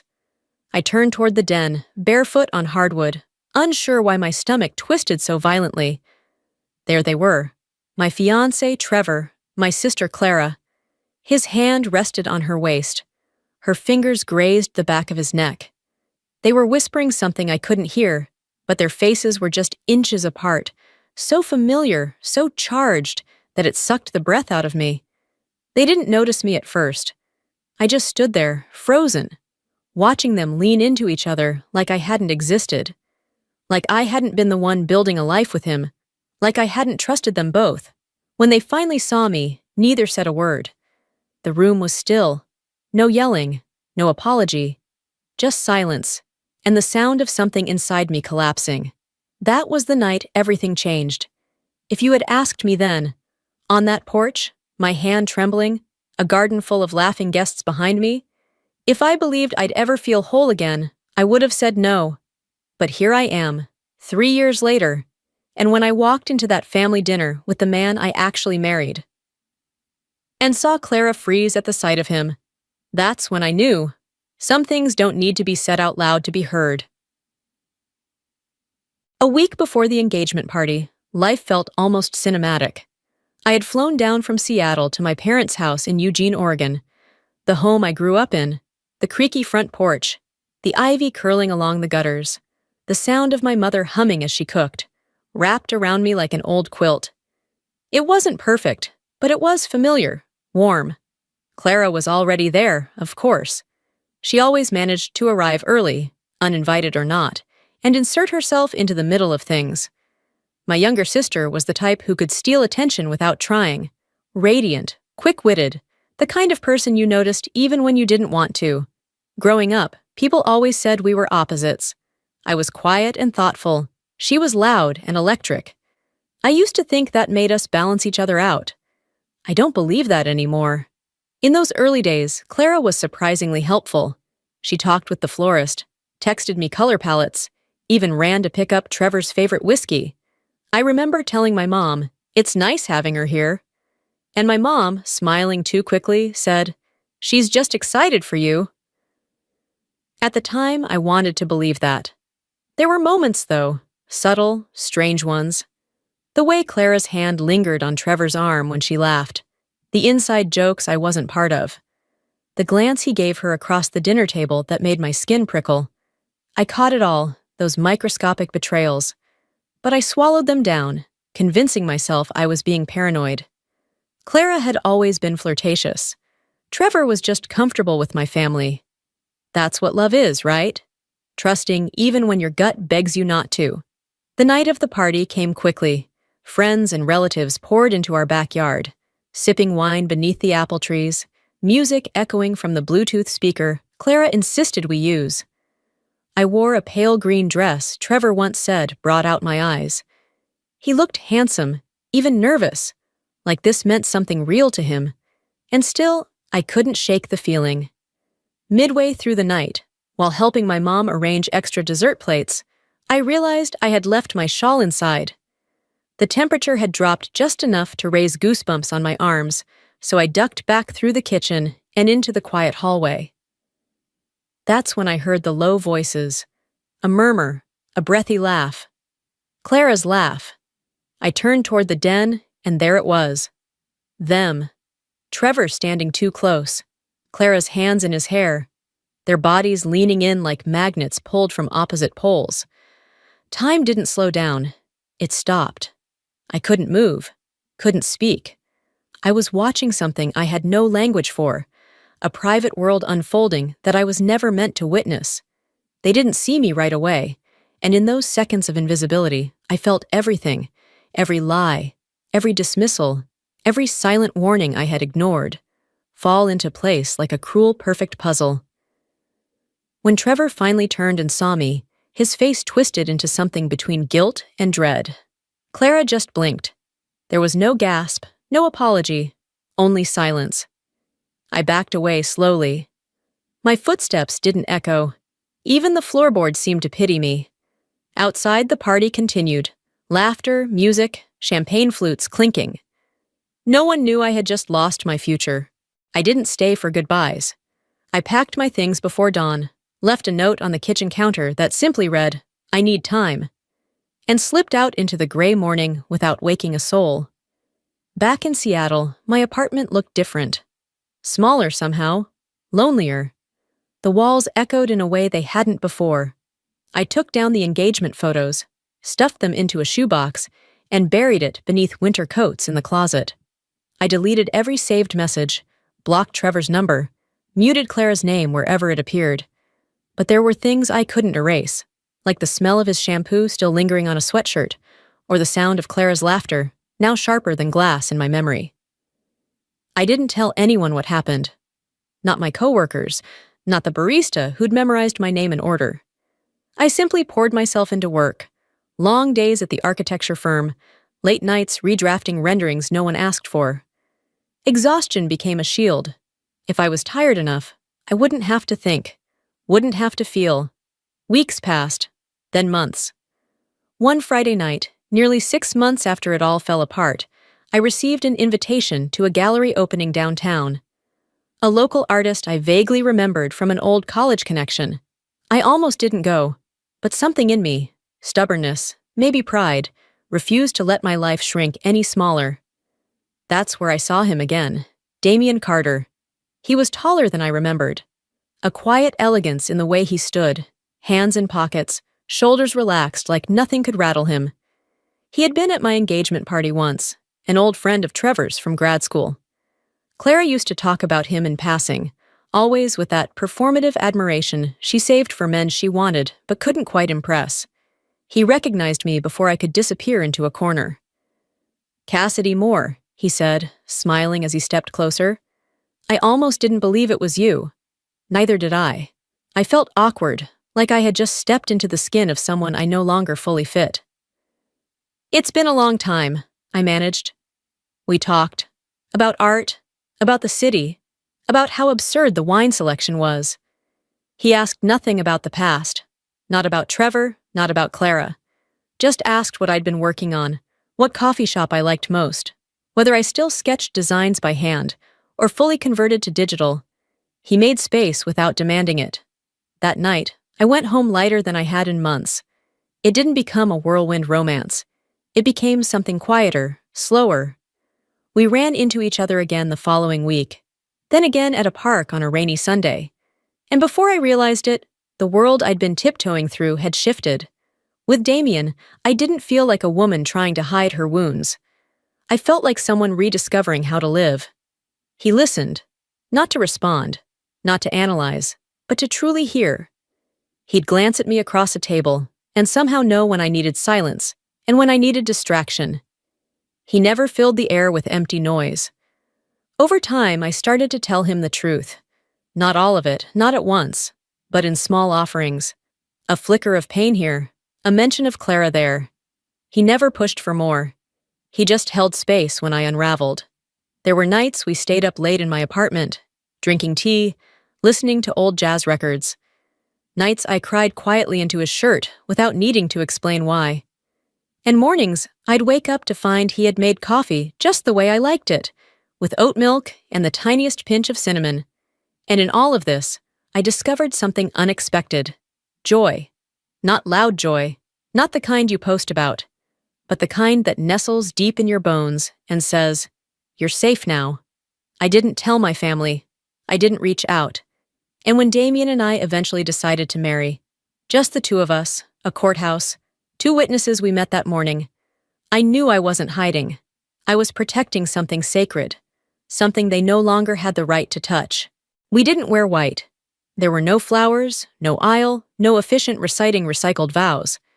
Just me, Damien, a quiet judge named Marcus, and two elderly witnesses who smiled like they'd been waiting for someone to ask them to believe in love again. It was raining that morning. Seattle's kind of rain, soft and moody. I remember looking at Damien as we stood before the judge, thinking how strange it was that something this small, this quiet, could carry so much weight. There were no gasps, no drama, no family on either side, just two people choosing each other. Afterward, we walked to a bakery down the block and split a croissant, still warm, flaky crumbs landing on his tie. We laughed, not because it was perfect, but because it was real, ours. Damien never asked me to announce it, never pushed me to tell my parents, or Clara, or Trevor. He understood that some things didn't need to be broadcasted to be true. Our life together became its own universe, gentle, intentional, and mercifully separate from the one I'd left behind. 2 years passed like that, steady. Our home was a converted loft with exposed brick and plants that somehow stayed alive despite my history of neglecting green things. Damien filled the walls with art. I filled the shelves with design books. We hosted dinners for friends who didn't care who I used to be. We took road trips without posting about them. We created something unshakably ours. And I was happy, genuinely, deeply. So when the call came from my grandfather, I almost didn't answer. His voice was softer than I remembered, frailer. "Cass," he said, still using the nickname only he had ever earned the right to use. "I'm turning 80 next month. I want one dinner, just the family, one night." I hesitated. He was the only one who had called on birthdays after I vanished, the only one who sent a handwritten card on our first wedding anniversary, even though no one had told him. Somehow he knew. Somehow he always knew. So I said yes. Damien watched me as I hung up, concern barely veiled behind his quiet eyes.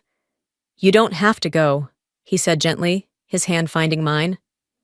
"I know," I replied, squeezing his fingers, "but I think I want to. For him, not for them." We agreed we'd go together, that I wouldn't face it alone. Not again. The drive down to Eugene felt longer than usual. The farther south we went, the heavier the air felt. Memories clung to familiar exits and highway signs. By the time we pulled into my parents' driveway, the light was already turning gold. Everything looked the same. The old wind chimes still sang near the porch swing. The flower beds were overgrown but thriving. The front door creaked the same way it always had. And for a moment, I was 29 again, bruised, breathless, trying to find air after watching my life come apart inside these very walls. But Damien's hand at the small of my back reminded me I wasn't that woman anymore. Inside, I helped set the table with my mother, silent, polite. She commented on how good I looked, how surprised she was to see me, but didn't ask much more. My father nodded once and returned to checking on the roast.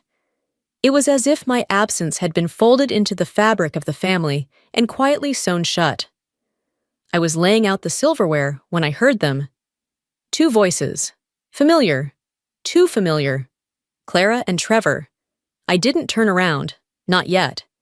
Instead, I let them come to me. Their footsteps came first. Sharp heels and the low thud of dress shoes. I didn't have to look to know it was Clara and Trevor. That sound had always meant the same thing. She was in control, and he was 2 steps behind, like a shadow she wore for convenience. When they stepped into the dining room, I kept my posture steady, spine straight, as I set the last fork on the linen napkin. Then I turned. Clara paused mid-step. Trevor looked worn. Not tired, but faded, like someone had drained the color out of him. Clara recovered first, because of course she did. "Well," she said, flashing that signature smirk, "look who finally decided to show up? Crawled out of your little Seattle cave, huh, Cass?" I didn't blink. "Nice to see you too, Clara." Her eyes traveled quickly to my left hand, then back up, curiosity masked as condescension. Still playing the lone wolf, I see, she said sweetly, just loud enough for the room to hear. I tilted my head slightly. Actually, no. I'm married. The air shifted. Even the sound of silverware being placed on the table stopped. My mother looked up from arranging salad bowls. My father paused by the wine decanter. Clara's expression faltered, just for a second, but it was enough. Trevor's brow furrowed. My husband's on his way, I added, smoothing the hem of the tablecloth. He should be here any minute. As if on cue, the front door creaked open. Footsteps, a coat being set on the rack, and then he entered. Damien. He wore a tailored navy coat, dark trousers, and that quiet authority that didn't require announcement. His eyes found mine immediately, warm and unwavering. He smiled, small, just for me, and crossed the room like he belonged in it. Sorry I'm late, he murmured, kissing my temple as his arm circled my waist. Traffic was a mess. I looked over his shoulder in time to catch Clara's mouth slightly open. Trevor, meanwhile, had gone absolutely still. We took our seats. Damien sat beside me, his hand resting lightly against mine on the table. The dinner began like any other, salad first, then roasted chicken with rosemary, and rolls that my grandfather insisted came from the same bakery since 1982. My mother asked Damien polite questions. His work, his family, where we lived now. My father mostly nodded, chiming in when the conversation dipped. But Clara said nothing. She didn't eat much either, pushed food around on her plate like a child stalling bedtime. Trevor barely looked up. The tension wasn't loud. It simmered, in the way Clara's shoulders never quite relaxed, in the way she kept glancing between me and Damien, as though trying to locate a crack. There wasn't one. After the main course, my grandfather stood with his wine glass lifted, his voice a little trembled but full of grace. To family, he said, to forgiveness if we're brave enough, and to the hope that even old roots can bloom again. We raised our glasses. I met his eyes. He winked. Then Clara stood, tapped her spoon against her glass, that performative little cling-cling she always did when the attention shifted from her for too long. I'd like to say a few words, she announced, about my dear sister Cassidy. My stomach nodded, but I didn't look away. It's quite something, really, she began, her voice syrupy, disappearing for years, and then showing up with a husband no one's ever met. Bold, I'll give you that. I said nothing. Neither did Damien. Some of us believe in transparency, Clara continued, but I suppose others prefer to live in secrecy. Her gaze narrowed, challenging. Then Trevor's chair scraped against the floor. That's enough, Clara, he said quietly but firmly. Clara turned toward him, stunned. Excuse me? Trevor shook his head. You don't have to do this. Do what? She snapped. Call out the fact that she showed up out of nowhere acting like... I said enough. His voice cut through her sentence like glass. They stared at each other. Whatever had once been between them wasn't there now, only weight and regret. Clara scoffed, grabbed her wineglass, and stormed out the patio doors into the garden. Trevor followed, his expression hollow. They didn't come back, and I took a sip of wine and let myself breathe. The night ended quietly. Damien helped my grandfather back to his armchair while I gathered plates from the table. My mother gave me a long, unreadable look before offering a half-hearted hug. My father muttered something about the weather. No one mentioned Clara again. As we stepped outside, the air had turned crisp, laced with the scent of garden soil and leftover lemon pie. The porch light cast a soft glow across the driveway. Damien slipped his hand into mine. You okay? He asked. I looked up at the house, so familiar, so distant now. Then at him. I am, I said. For the first time in a long time. I really am. We walked back to the car in silence. The kind of silence that doesn't ache but heals. I thought about everything I'd lost, and everything I'd gained. Clara and Trevor were part of my past, but they didn't own my future. I wasn't there to make them feel small. I was there to remind myself how far I'd come. And as Damien started the engine, his fingers brushing mine once more, I knew this wasn't revenge. This was freedom.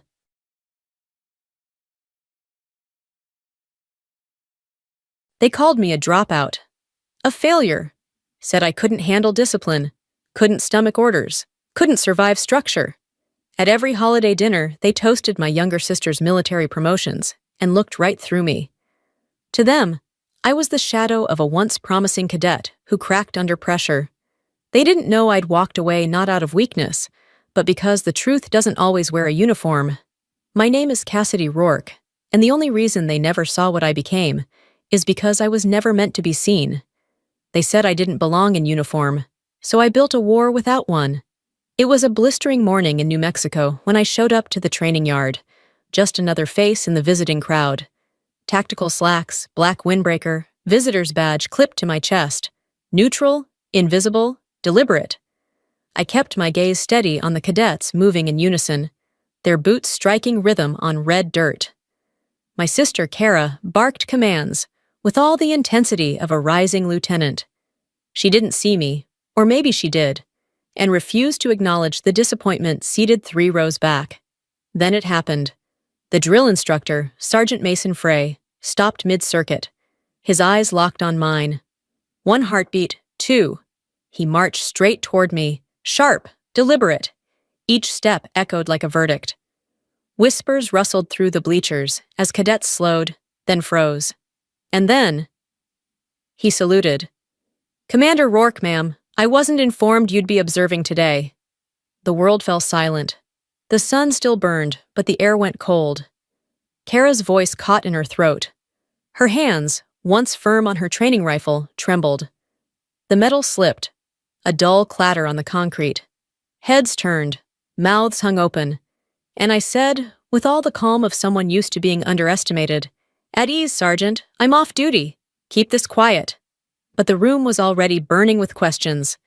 That was the moment everything shifted, not just for Kara, but for the family that thought I had disappeared. They didn't realize I hadn't vanished. I had gone dark, and now the shadows were stepping into the light. The message came in like a directive, not an invitation. "Come home Sunday. Celebration for Kara. Wear something normal." No, "We miss you." No, "How have you been?" Just instructions, like I was still 19 and under their roof. I hadn't stepped foot in that house in almost 7 years, not since the night I walked out without slamming the door, knowing the silence would echo louder than any final word. But I showed up anyway. Not for them, for Kara. The driveway was still cracked at the edges. The porch light still flickered like it couldn't make up its mind, and the mailbox still leaned to the left, just like my father's politics and my mother's chin whenever she disapproved of anything. Inside, the scent of baked ham and too much cinnamon clung to every corner. The dining room was dressed like a military awards banquet. Banner with Kara's name, printed programs, even a slideshow looping photos of her boot camp graduation. Kara in uniform, Kara on stage, Kara with a crisp salute, not one picture of me. I wore a plain gray blouse and black slacks, nothing fancy, nothing statement-worthy, just enough to pass as a shadow. And still, I could feel the judgment pressing in from all sides like humidity. Dad was the first to speak. He didn't hug me, didn't even stand. "So what are you doing these days?" he asked, eyes already drifting back to the slideshow. Before I could answer, he launched into Kara's recent promotion, field scores, top 10% of her class. My mother nodded proudly, glass in hand. My Aunt Kendra smirked from the buffet table and said, "Didn't you used to play waitress at Applebee's? Looks like it stuck." A few polite chuckles followed. I smiled, measured, precise. "I'm better at serving now," I said, voice cool. It landed the way I wanted, soft and sharp at the same time. Then came the moment they always slipped in like clockwork. The casual dismissal. "Cass, can you grab some extra forks from the kitchen?" someone asked. "And water, table's empty." No one else moved. No one asked if I minded. It was assumed I would, that I should. So I went. I fetched the forks, poured the water, listened to Kara's laughter drift through the hallway. I saw her face lit up by admiration, not knowing I'd once led units in silence, while she learned to march. When I came back, there was no chair for me. All the name cards were set, every seat taken. My mother blinked at me like I'd surprised her by existing. "There's a folding chair on the porch. By the grill," she said. "You can sit there." So I did. Out on the porch, with the wind brushing my ankles and the smell of propane in the air, I sat quietly, unseen. But not for long. They all thought I crumbled, that the girl who walked out of ROTC sophomore year had fallen apart and never got back up. They weren't entirely wrong. Back then, I couldn't sleep, couldn't eat. I'd sit in the corner of the rec room, fingers locked so tight they'd leave crescent moons in my palms. Panic attacks felt like betrayals my own body launched without warning. I told no one, not even Kara. Especially not Kara. The breaking point came during a night drill. I froze. My commanding officer called me civilian material, and the room laughed. I packed my bags before dawn. A week later, I walked into a different office, handed over every ID I had, and signed a contract I wasn't legally allowed to keep a copy of. They called it the Echo Civilian Defense Program. Unlisted, unacknowledged, operated under civilian intelligence jurisdiction, deep, silent, necessary. The kind of unit they assign to operations too sensitive for public records, but too vital to ignore. From that day forward, Cassidy Rourke ceased to exist in every searchable system. I didn't vanish. I was erased. The missions weren't glamorous. No parades, no medals, just briefings in windowless rooms, field gear that never fit quite right, and the constant knowledge that if I got caught, no one would come looking. But I excelled. Not because I was brave, but because I had no need to be seen. I learned to disappear in plain sight. I spoke 7 dialects by year 3. My hair color changed with seasons. My tone adjusted to every region. I became useful, efficient, trusted, but never fully known. The last mission I led before transitioning into strategy left a scar just above my right shoulder blade. A reminder that even ghosts can bleed.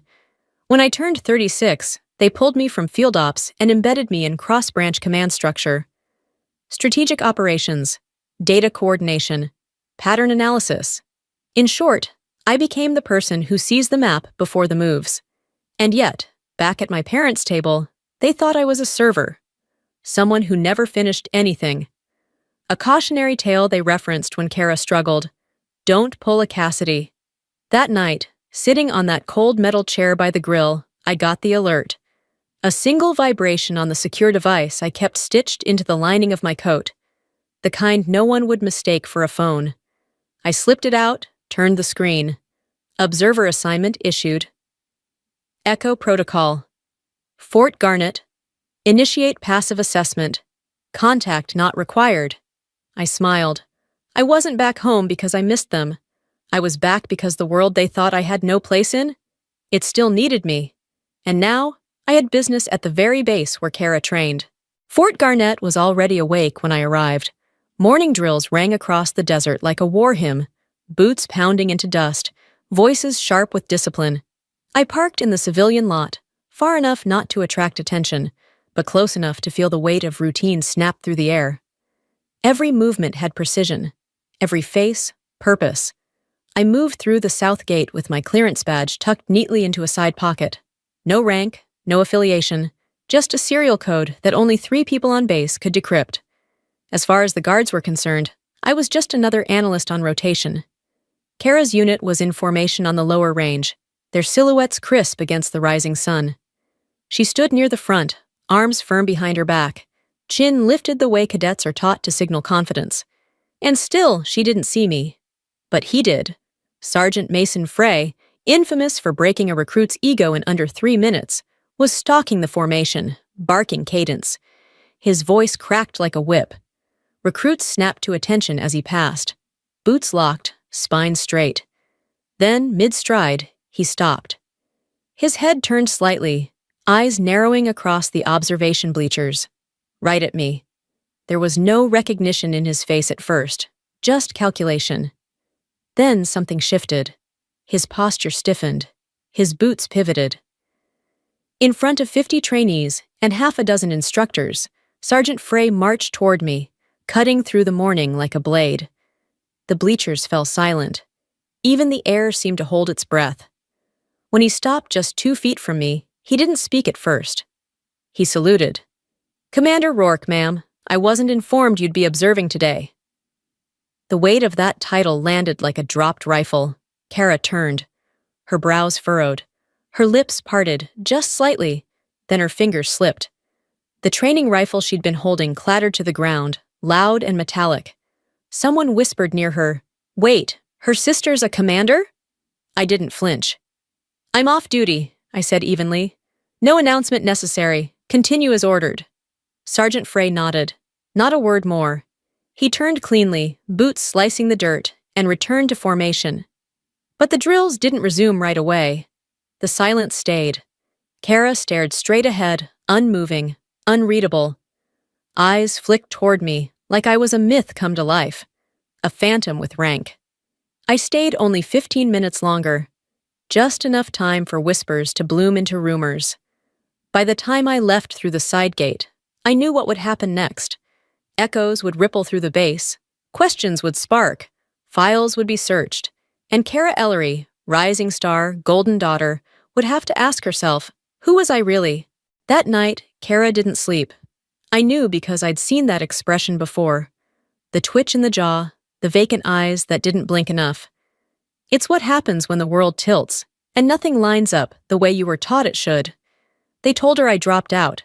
They never told her I disappeared on purpose.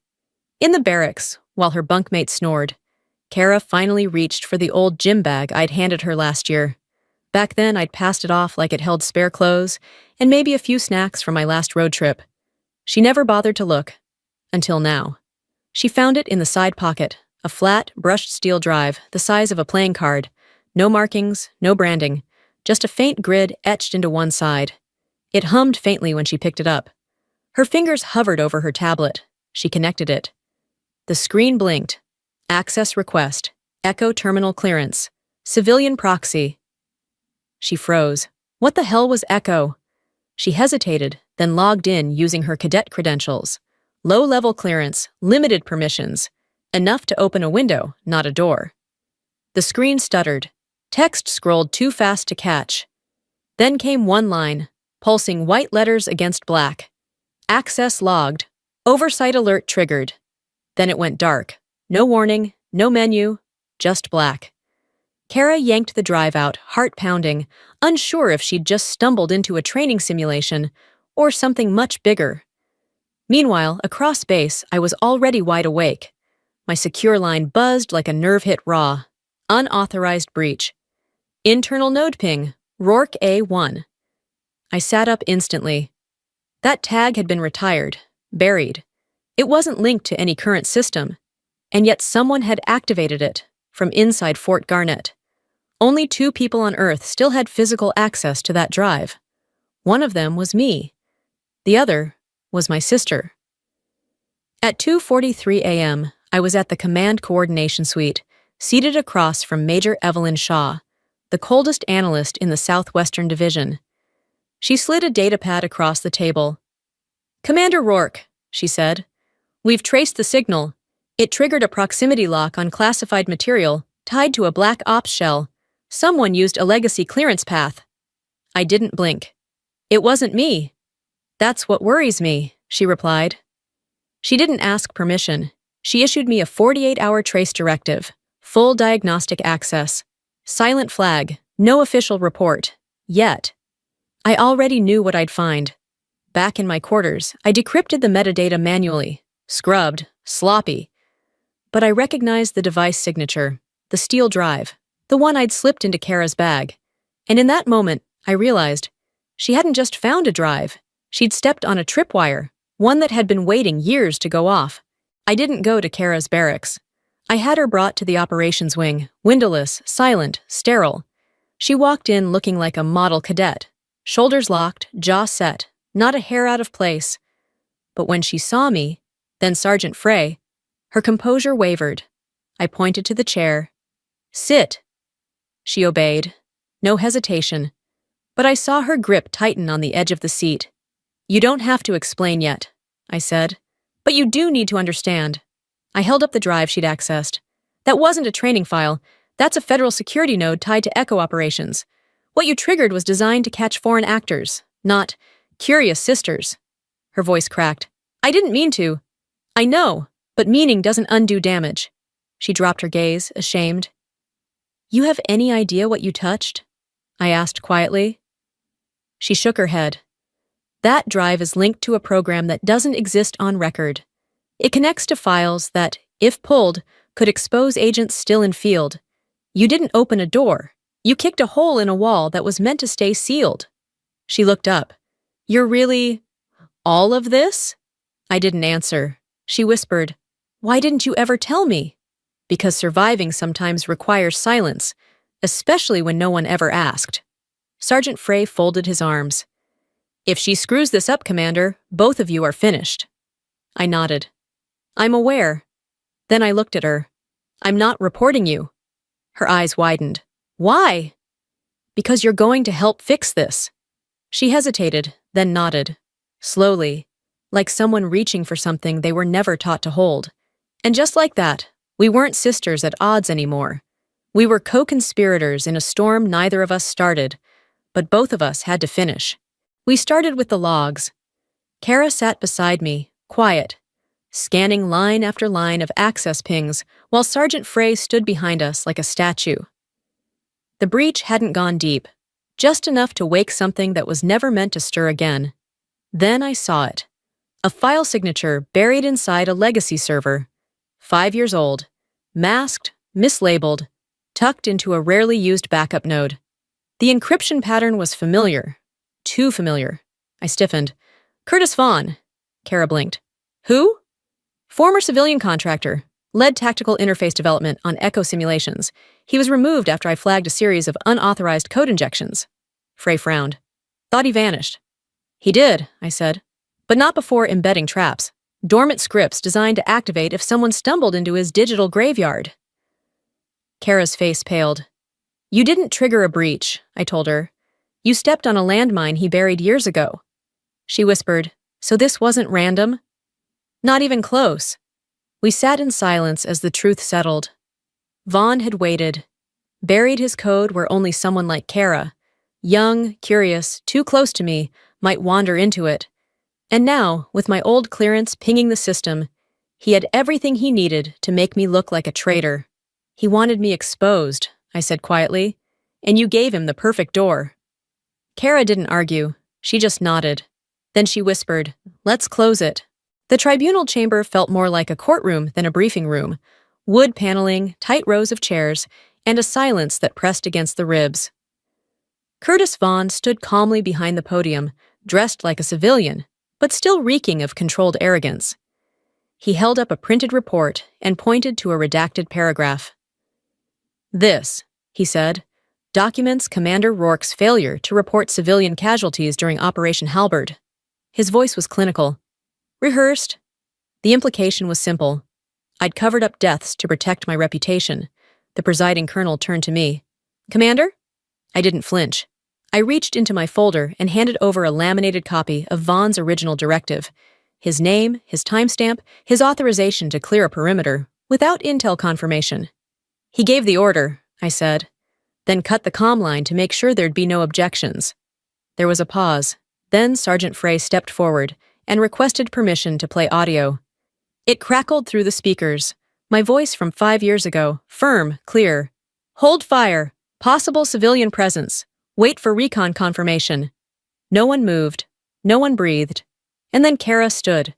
In her hands was the access log Vaughn had triggered 2 years prior, operating under a fake contractor ID. He didn't just sabotage the system, she said. He tried to rewrite history. That was the moment the silence changed. Not tense, but reverent. For once, the truth didn't need to shout. It stood tall on its own. They cleared me without fanfare. My clearance was restored, my rank reinstated. But I didn't ask for recognition. They offered a public statement, a speech, a permanent record, with my name etched beside the operation I refused to let destroy others. I declined. If being seen means others pay the price, I said, then I'll stay where they don't have to. Later that evening, Kara found me at the airstrip. No medals, no pomp, just a simple silver badge pinned to her chest. A symbol not of rank, but of quiet leadership. She pressed it into my palm. "I don't want to wear it," she said. "I want to deserve it." I didn't reply, just pulled her in, held her tighter than I had in years. Before I boarded the jet, I left her a letter in her locker. Just one line. "If you ever forget who you are, start here." And as I rose into the dark sky, I carried no weight of legacy, only peace.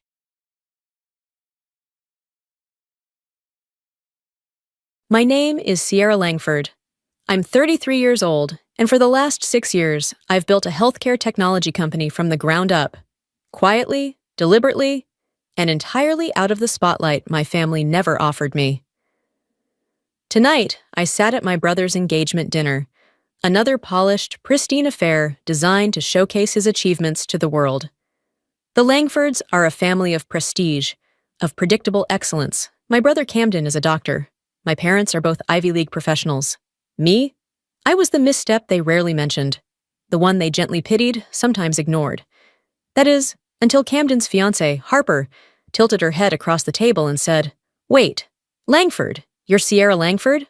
Are you the founder of Medival?" The room fell silent. Forks hovered midair. My mother blinked twice. My father stared at me like he'd never seen me before. And I just smiled, because that moment, that recognition, was never the goal, but it was the turning point. Growing up in a home like mine meant success was never optional. It was expected, outlined, and enforced like law. My father, Dr. Graham Langford, was a top cardiothoracic surgeon in Boston. My mother, Eleanor, was the kind of attorney who made junior partners shake in their heels. And then there was Camden, the golden child, the perfect son, the one who followed every rule and earned every spotlight. Dinner conversations weren't really conversations. They were performance reviews. Camden would discuss a successful rotation, a published paper, or a patient's recovery story. My parents would nod, beam, applaud. Then their eyes would shift to me with restrained politeness. "And you, Sierra?" "I taught myself how to code in Python this week," I'd offer, heart pounding. "That's cute," my mother would reply, not looking up from her wine. "But you really should refocus on pre-law. That's more practical." What they called practical, I called confining. What they called success, I called suffocating. There was no space in that house for passion. Only plans. Only paths already carved and stamped with prestige. By 16, I had already built a basic hospital scheduling app that ended up being used for a school fundraiser. The event coordinator told my parents I had a real gift. My mom smiled tightly and said, "Yes, but we're hoping she'll choose something sustainable, like law or administration." That word, sustainable, as if ambition outside their blueprint was inherently fragile. I remember once slipping a printout of my code under my dad's newspaper at breakfast, hoping he'd ask about it. He didn't even glance at it, just pushed it aside to reach his coffee. The silence hurt more than if he'd laughed. By the time Camden got into med school, they threw a huge party. I had qualified for the state tech finals that same week. My mother said, "Maybe next time, sweetie. We've already planned everything for your brother." I went anyway, alone, and I won first place. When I came home carrying my trophy, no one asked how it went. They were too busy congratulating Camden on getting into Johns Hopkins. I left it in my closet, a private reminder of who I was becoming, even if no one saw it. That night, I made a vow. I wouldn't fight for their attention. I'd outgrow their approval, quietly, completely. And one day, I would build something so undeniable, it would speak for itself. College was my first taste of oxygen. I chose a small but rigorous tech school far from Boston, where no one knew the Langford name. There, I wasn't Camden's sister. I was just Sierra, the girl who saw code the way others saw language. In my sophomore year, I met Maya Sterling. She was sharp, relentlessly curious, and just as disillusioned with traditional paths as I was. We'd stay up until 2 a.m. tweaking code, not for grades, but because we believed in what we were building. There was an ease between us, the kind that happens when two people recognize each other without needing to explain the why. Medivault started as a simple idea sketched on a napkin. a secure, intuitive system to bridge the disastrous communication gaps in healthcare.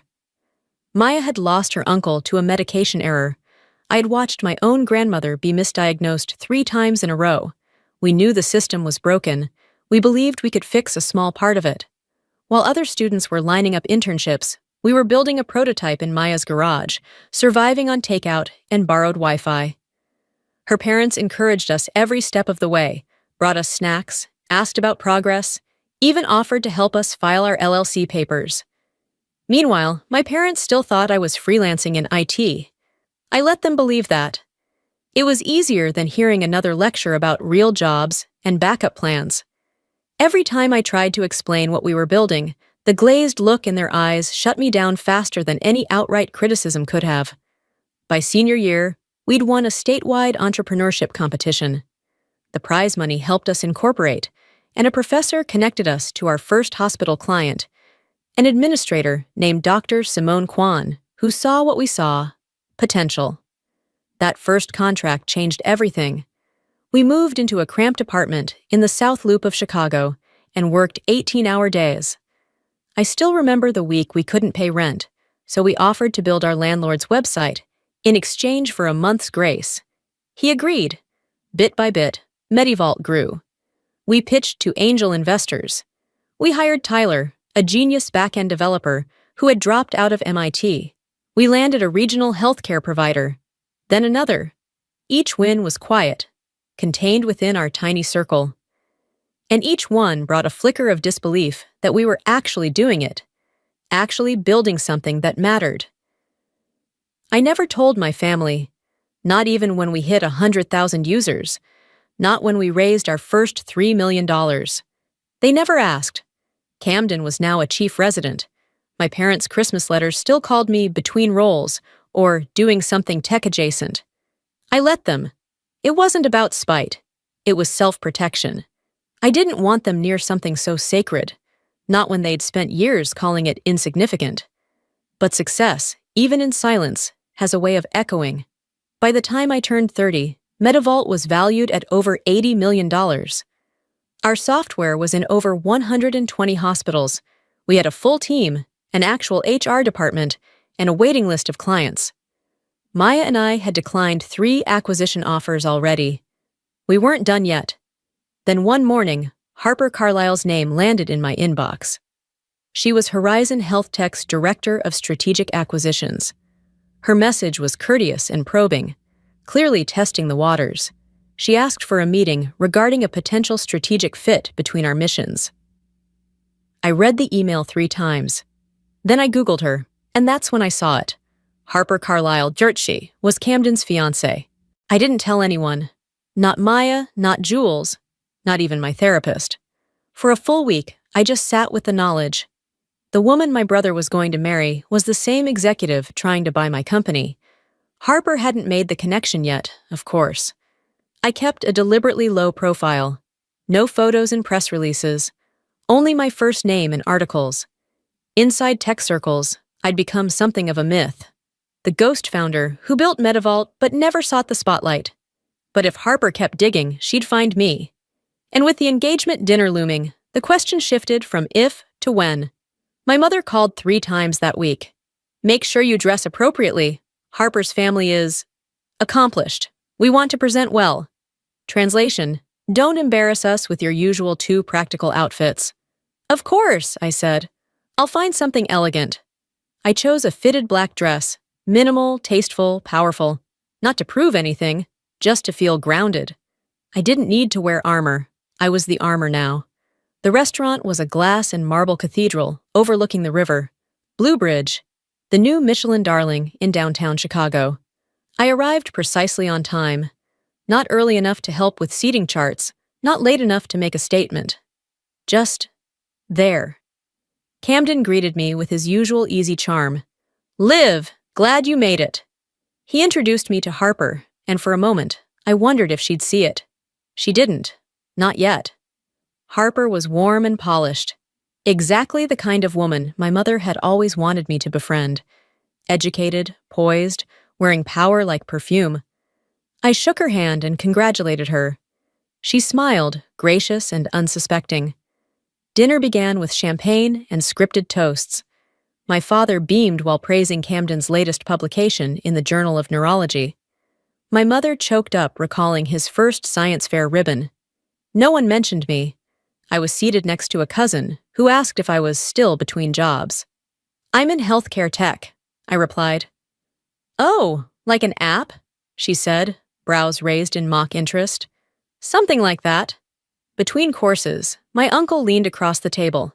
"Camden mentioned you might have a shot at something at Apple. Entry level, but solid." I nodded politely. "That won't be necessary." From across the table, I saw Harper looking at me. Really looking. The way someone flips through mental files trying to place a face. Her brow furrowed, her head tilted. "Sierra Langford?" she said aloud.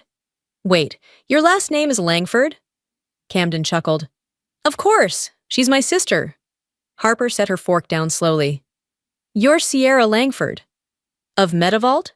The air snapped still. Even the waitstaff seemed to pause. "I am," I said evenly. "You're the founder?" "Of Metavault?" My mother looked like she'd swallowed a lemon. My father's wineglass halted midair. Harper turned to Camden, stunned. "You didn't tell me your sister founded Metavault, the company we're about to acquire." Camden blinked.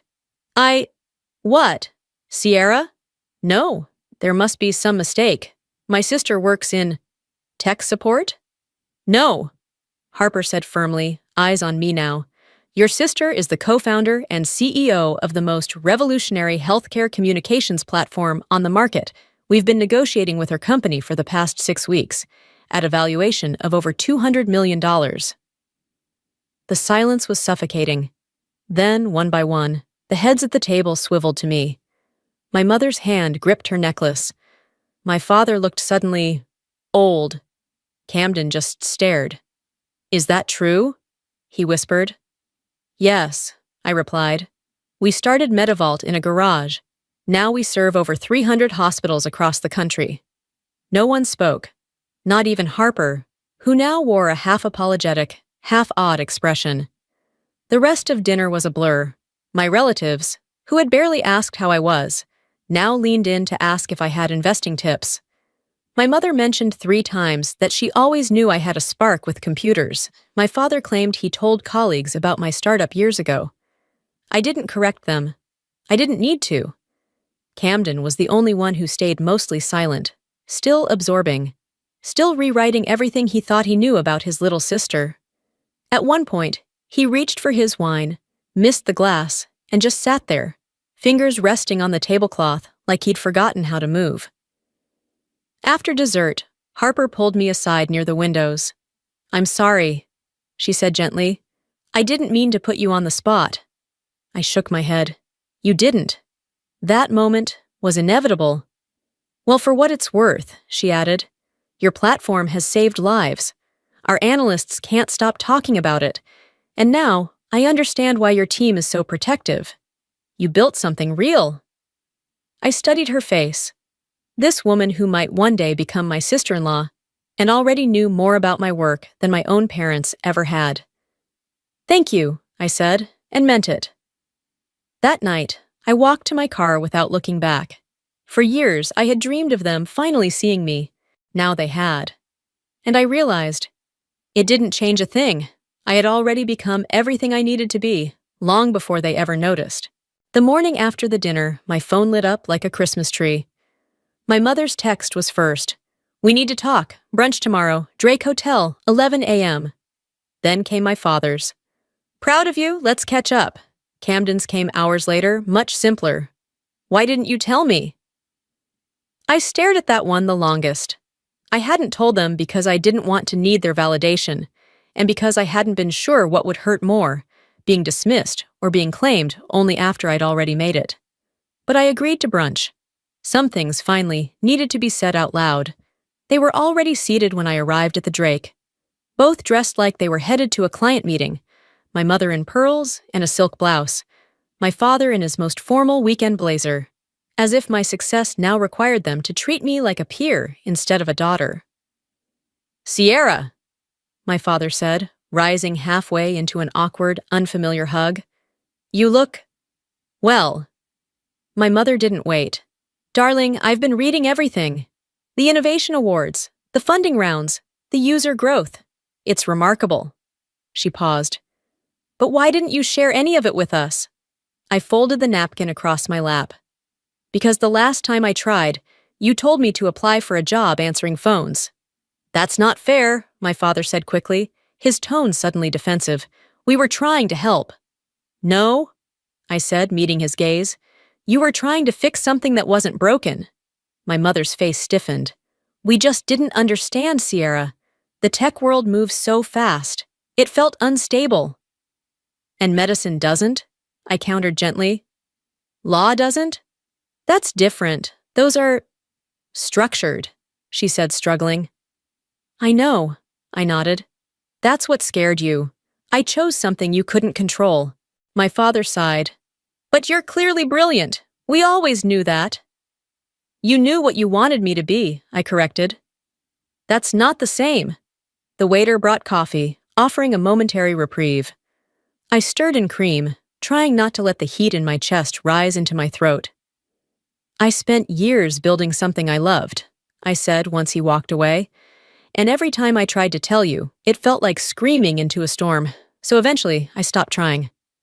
We thought you were lost, my mother whispered. I wasn't. I just wasn't yours to direct anymore. The silence between us felt fragile, like glass stretched too thin, but it held. We love you, she said softly. I know, I replied, but love without respect doesn't feel like love. For a moment my father looked genuinely uncertain, like a man who'd spent his whole life being right and was, for the first time, afraid he might have been wrong. The rest of brunch passed with less posturing, more pauses, fewer assumptions. They asked real questions about Maya, about our first office, about the early hospital contracts. My mother even admitted she'd tried reading a blog on startup culture, but didn't understand most of the acronyms. It was the most vulnerable I'd seen her in years. We never meant to make you feel small, my father said near the end. You didn't mean to, I said. But you did. That's the part I've had to work through. He nodded slowly. I'm glad you worked through it, even if it wasn't with us. When we left the restaurant, there were no hugs, no sudden declarations of redemption. Just a plan to have dinner again next week. It was a start. A few nights later, Camden showed up at my apartment with a bottle of Cabernet and a bakery box. I tried baking, he said sheepishly. It went badly, so I bought backups.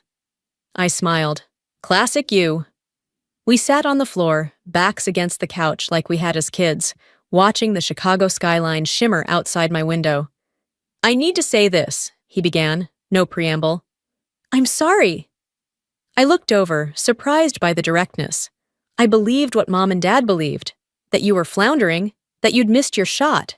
He shook his head. But you weren't lost. You were building something they didn't understand. I never asked, and that's on me. You weren't the only one, I said. But you're the only one here right now. He raised his glass. To the black sheep. I clinked mine against his. To the sheep that built an empire.